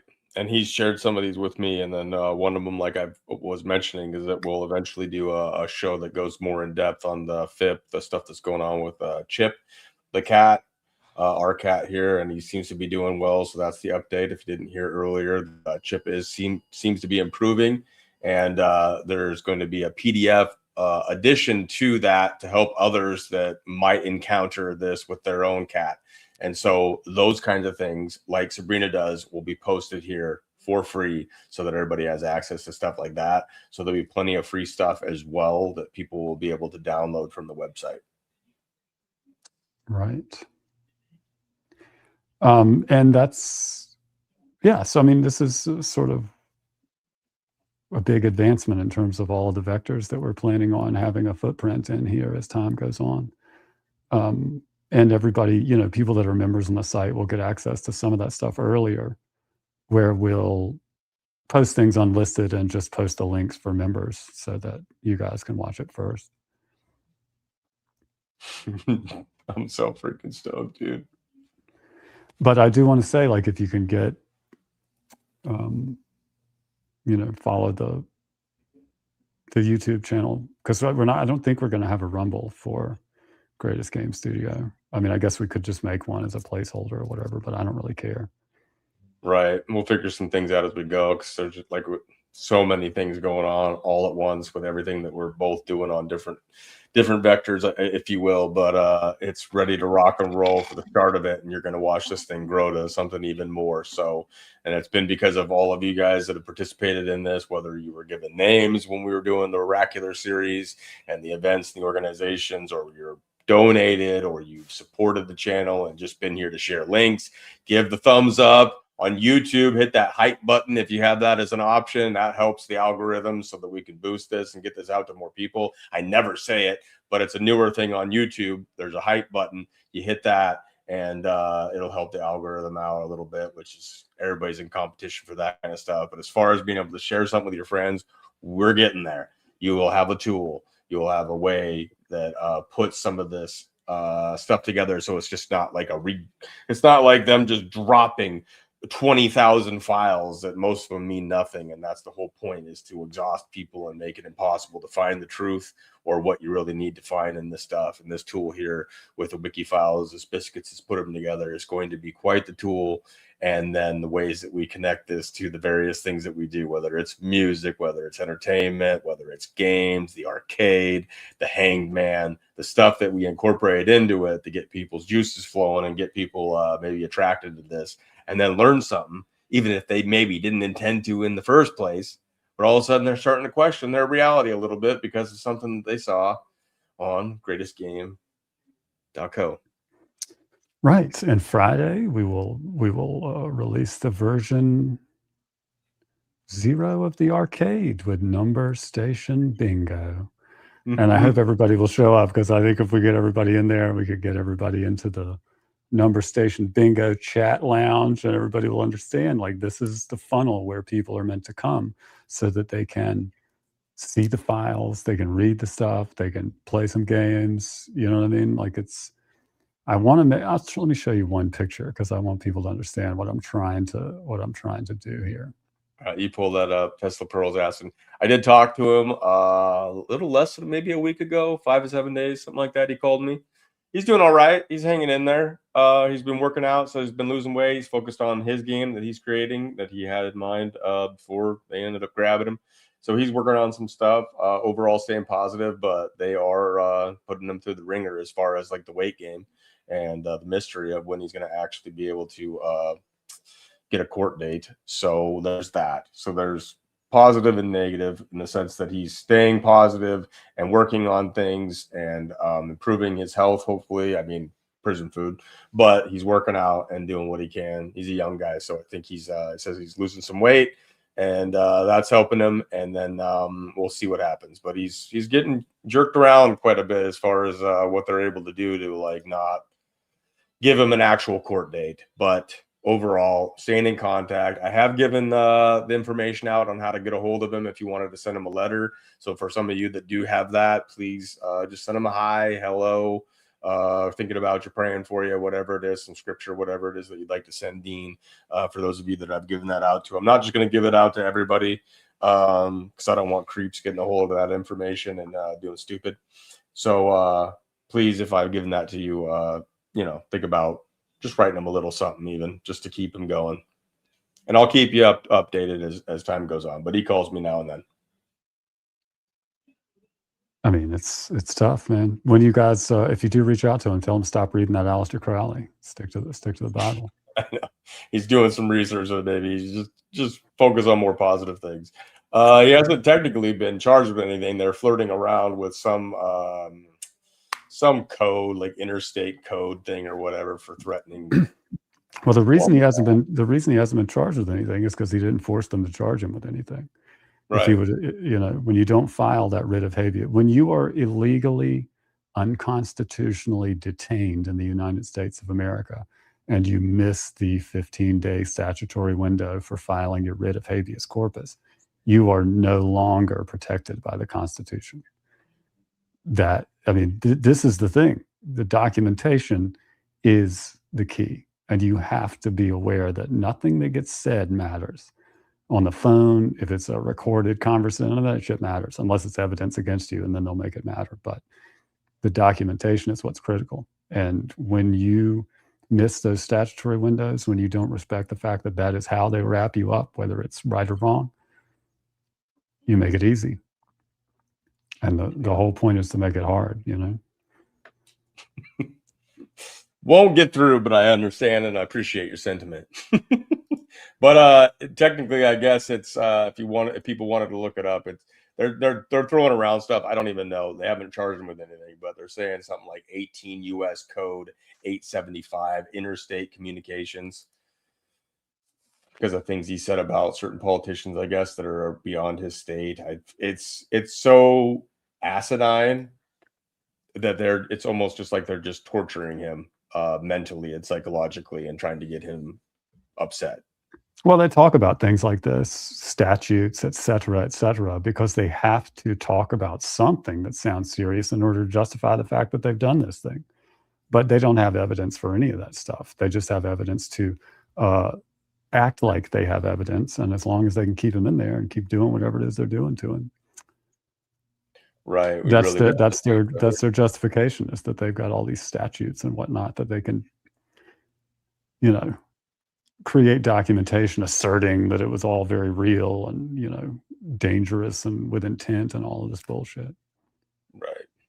What, you know, and what's tragic really is probably the people that are messaging people like Dean in private, that are riling him up, that are sending him fucked up messages and trying to bait him into saying things that they can then use against them, all work for the same people that are,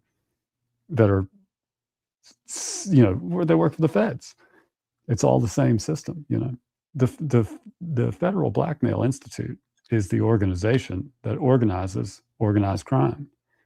I mean, that's all there is to it. Right. Well, let's check this out, and then we'll wrap up and look forward to seeing you guys on Friday. But check this out. Well, this is just the sort of concept background art for the arcade that where eventually you can see in the back there Number Station Bingo, which will be live on Friday. But there's going to be a lot of different games. Dude, Biofield Defense Force, Stegano's Revenge. Stegano's Revenge, yeah. Yeah, and then Pedestrians, Remedy the Treason, and then you got Human 2.0. And so I still haven't been able to get Biscuits and Sabrina together so that we can start gathering some of that information and adding it to the wiki. So look forward to that, Synergist, and everybody that's Jackie. Get a hold of us. So that we can get you your code, because we appreciate your support. And just send a little email right here, Jackie. Yes, that way I need an email address to send you your. Yeah. And again, we don't store any of the information, signing up and stuff like that. It'll all go through Stripe, just so you're aware. But in order to honor the donations that have been sent in, we need to send you a token so that you can get logged into the website and get full access. Awesome. Appreciate you. Yeah, some of these are fucking awesome. Pedesteroids sounds like a fun game, right? Pedesteroids, yes. Remedy the fucking treason, man. I love it. We're gonna have game night, dude, and we're gonna be in there with you, like at times, like we're gonna do some lives or we're gonna do some stuff, and we'll be in there hanging out, playing maybe some bingo with you and some of the other arcade games that are in the works that Biscuits is working on. It's gonna be fun, man. And like, some people don't do Telegram. Okay, cool. You don't do Telegram. Say you get signed up for this. There's a chat like with the bingo thing right now, as far as the in development part that we'll hopefully show you on Friday. And there'll be chat features where people can communicate and stuff like that. And you guys can work on research together, and you guys can dive into the wikis and really, I don't know, if people have podcasts or if they want to just do it as a group and then like present something on a Booma community streamer, something like that. Like, it's going to be there for everybody, man. It's awesome. Right. And that is the goal eventually, is to have a place where, you know, like, I mean, the music from, thank you, Jackie. Thank you. The music concert thing is pretty innocuous. I mean, like, anybody can listen to that. to rescue Chester. Listen, that's classified. I can't. Some of these games are so highly classified. I could not possibly divulge any of that information. I mean, we have a very, very strict legal department here at GGCo, and I don't have to deal with those guys. They are straight up killers. You know, if I were to leak something like that, who knows? Who knows what kind of monitoring beads I'd have to be wearing whenever I'm working. Yes. There's so many ideas that the community is going to come up with too. That's going to spark more ideas that's going to come into play in this. And then we're also going to be doing a lot of projects that are hopefully going to reach other vectors, other, get outside. Just maybe this community might just grow, of course, the Booma community, Synergist community, all that kind of stuff. That'd be great. But as far as this goes, we're going to be trying to reach a lot of other people as well. And so, Right. yes, this is also something that we think about a lot, because nothing is like the vintage. And we had the leaderboards, and you go into the arcades and you hang out with your friends and you play some games. And there's nothing like that. We're going to try to bring that kind of an experience to this and have a lot of fun with it. Yeah, and this is just layer 0. You know what I mean? I want to make that clear. Like, I've been working a lot to build foundational stuff that people haven't even really, nobody's seen, even Dorian really. This is like the first sort of tip of the iceberg where things start to be visible. And I think for other people, maybe, and I appreciate the patience that everybody has had with respect to getting this stuff built. It's not been as easy necessarily as I thought it would be. Or I should say, maybe it's not been as fast as I thought it would be. But there's going to be a lot more, layers over the next 18 to 24 months, to where I want this to be a place where, like, people really want to hang out. And, I do want to respect the fact that this sort of core community right here will need a place even within the place, because hopefully the arcade will be so busy eventually that there'll be a lot of people there that maybe none of us want to talk to, and we need like a special place for the OGs to hang out or something. So I think I probably will build that eventually. Jackie, just email info@getgg.co. Yep. There you go, Jackie. You see it at the bottom of the screen right there, info@getgg.co. Just email right there and reach out to us, and we'll make sure it happens. There you go. So I think one of the things like I wanted to do with this, video games really suck now. You know what I mean? Like, they're terrible. And there's been some really great video games, but if you really think about those great video games, there were some aspects of them that really suck, where lame politics or, pathetic sort of cover-ups and nonsense infiltrates into the story, right? But I'm building game engines to literally work on top of the wiki, meaning, like, there will be fictional universes, like Whalefall is a fictional universe, Pedesteroids is a fictional universe, right? Human 2.0 is a fictional universe, but they're all abstractions of the real truth, meaning when you play one of the games that we're going to make available, that we make over the next couple of years, maybe it will serve as like a distraction, but it won't be a distraction from the truth. It'll be an abstraction of the truth, instead of some weirdness to make you not think about, well, I'll tell you, Charlie, Human 2.0 is more like Operation meets Trial Bike. That's all I'll say about that. Yes, I love these old games, man. Atari, baby, goes back straight to the Atari, right? Some of the Atari is I mean, these are there's some limitations right now with respect to 3D graphics and stuff. Like, for instance, it took my laptop about 5 hours to render that Equalizer video for that 90-minute concert, and that's not a very complex rendering. So you guys are here for like the beginning of this, man. I don't know what this will become, and no one does. We'll see what happens. But we got the potential is absolutely there to be awesome. We just upgraded Biscuits' microphone finally after all these seasons and shows that we've done together. We're going to increase his lighting. but he's been able to create so much of this, and we need something with the capability to do the 3D that he needs for some of the games that we have in mind, or that he has in mind. Well, I mean, I'll get there regardless, but it's just Right. slow. You know what I mean? So, but these games aren't going to be like Atari level either. But you know, there's a point where heavy graphics and all of this stuff just becomes lipstick on a pig with some of these games. You know what I mean? Where it's like the graphics are great, but the game's not fun. So I want to make fun games, and with respect to the biggest game that I'm working on, I mean, it's a complex game with maybe 300 total hours of gameplay.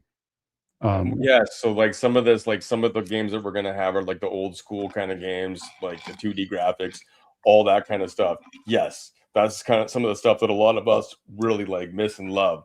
But Biscuits is working on some games that are like legit. Like, what's the name of that?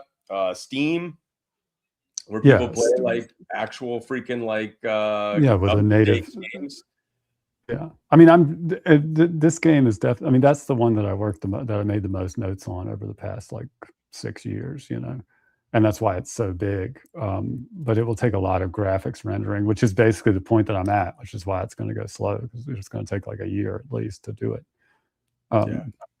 But it will get done. It's just that I have to do it, you know, at night before I go to sleep. I got to bag everything up and then start it on a render and hope that it doesn't melt by the morning time. But, you know, knock on wood, it's going pretty good.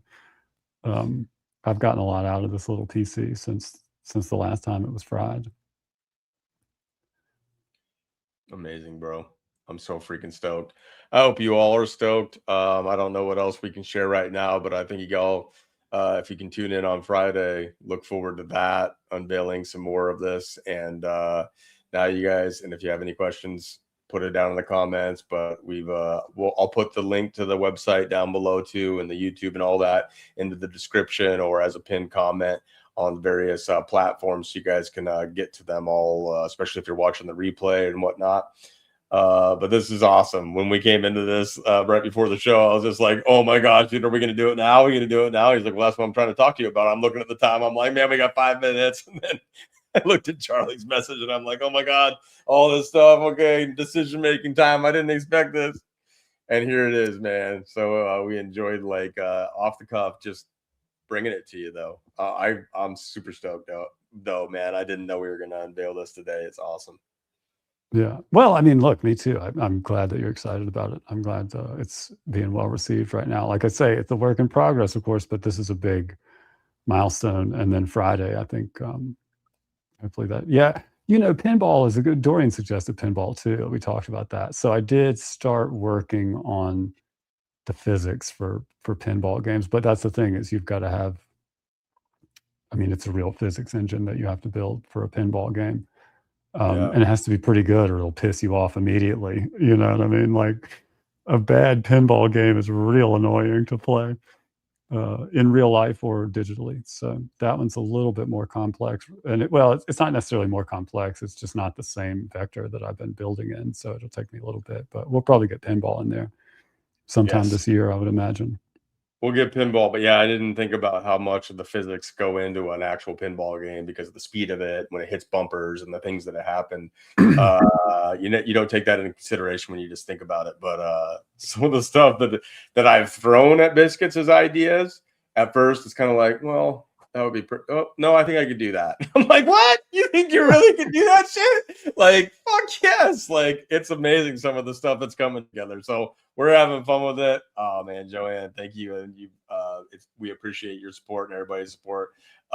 Super stoked to be able to show this to you guys. We're gonna get those tokens out to you guys and get you on there, especially those of you that have donated. And we can't thank you all enough. Biscuits, got anything else before we close out? That's it for me, man. I appreciate, like you say, I appreciate everybody and all the support so far. And I'm glad to be able to kind of reveal some real progress and, you know, start really building on the surfaces that everybody can see and appreciate and utilize. So absolutely, we might have some hiccups, you know what I mean? Let's not, you know, you never know. Right. But, you know, I just wanted to I'm happy to convey that with respect to the authorization and stuff like that. I think that we've got it ironed out so that this is like what we're saying, like a safe space is about as anonymous a space as you can maintain on the internet. Absolutely. Without, I guess putting the content at risk, you know what I mean? So hopefully we figured out a way to have some good content and not have everybody having to put any information in that they don't want to put in to be able to utilize it. Absolutely. We know that people are conscious about that. And you should be in this day and age. So we've done the best that we can to keep your anonymity and to make it as safe as possible. But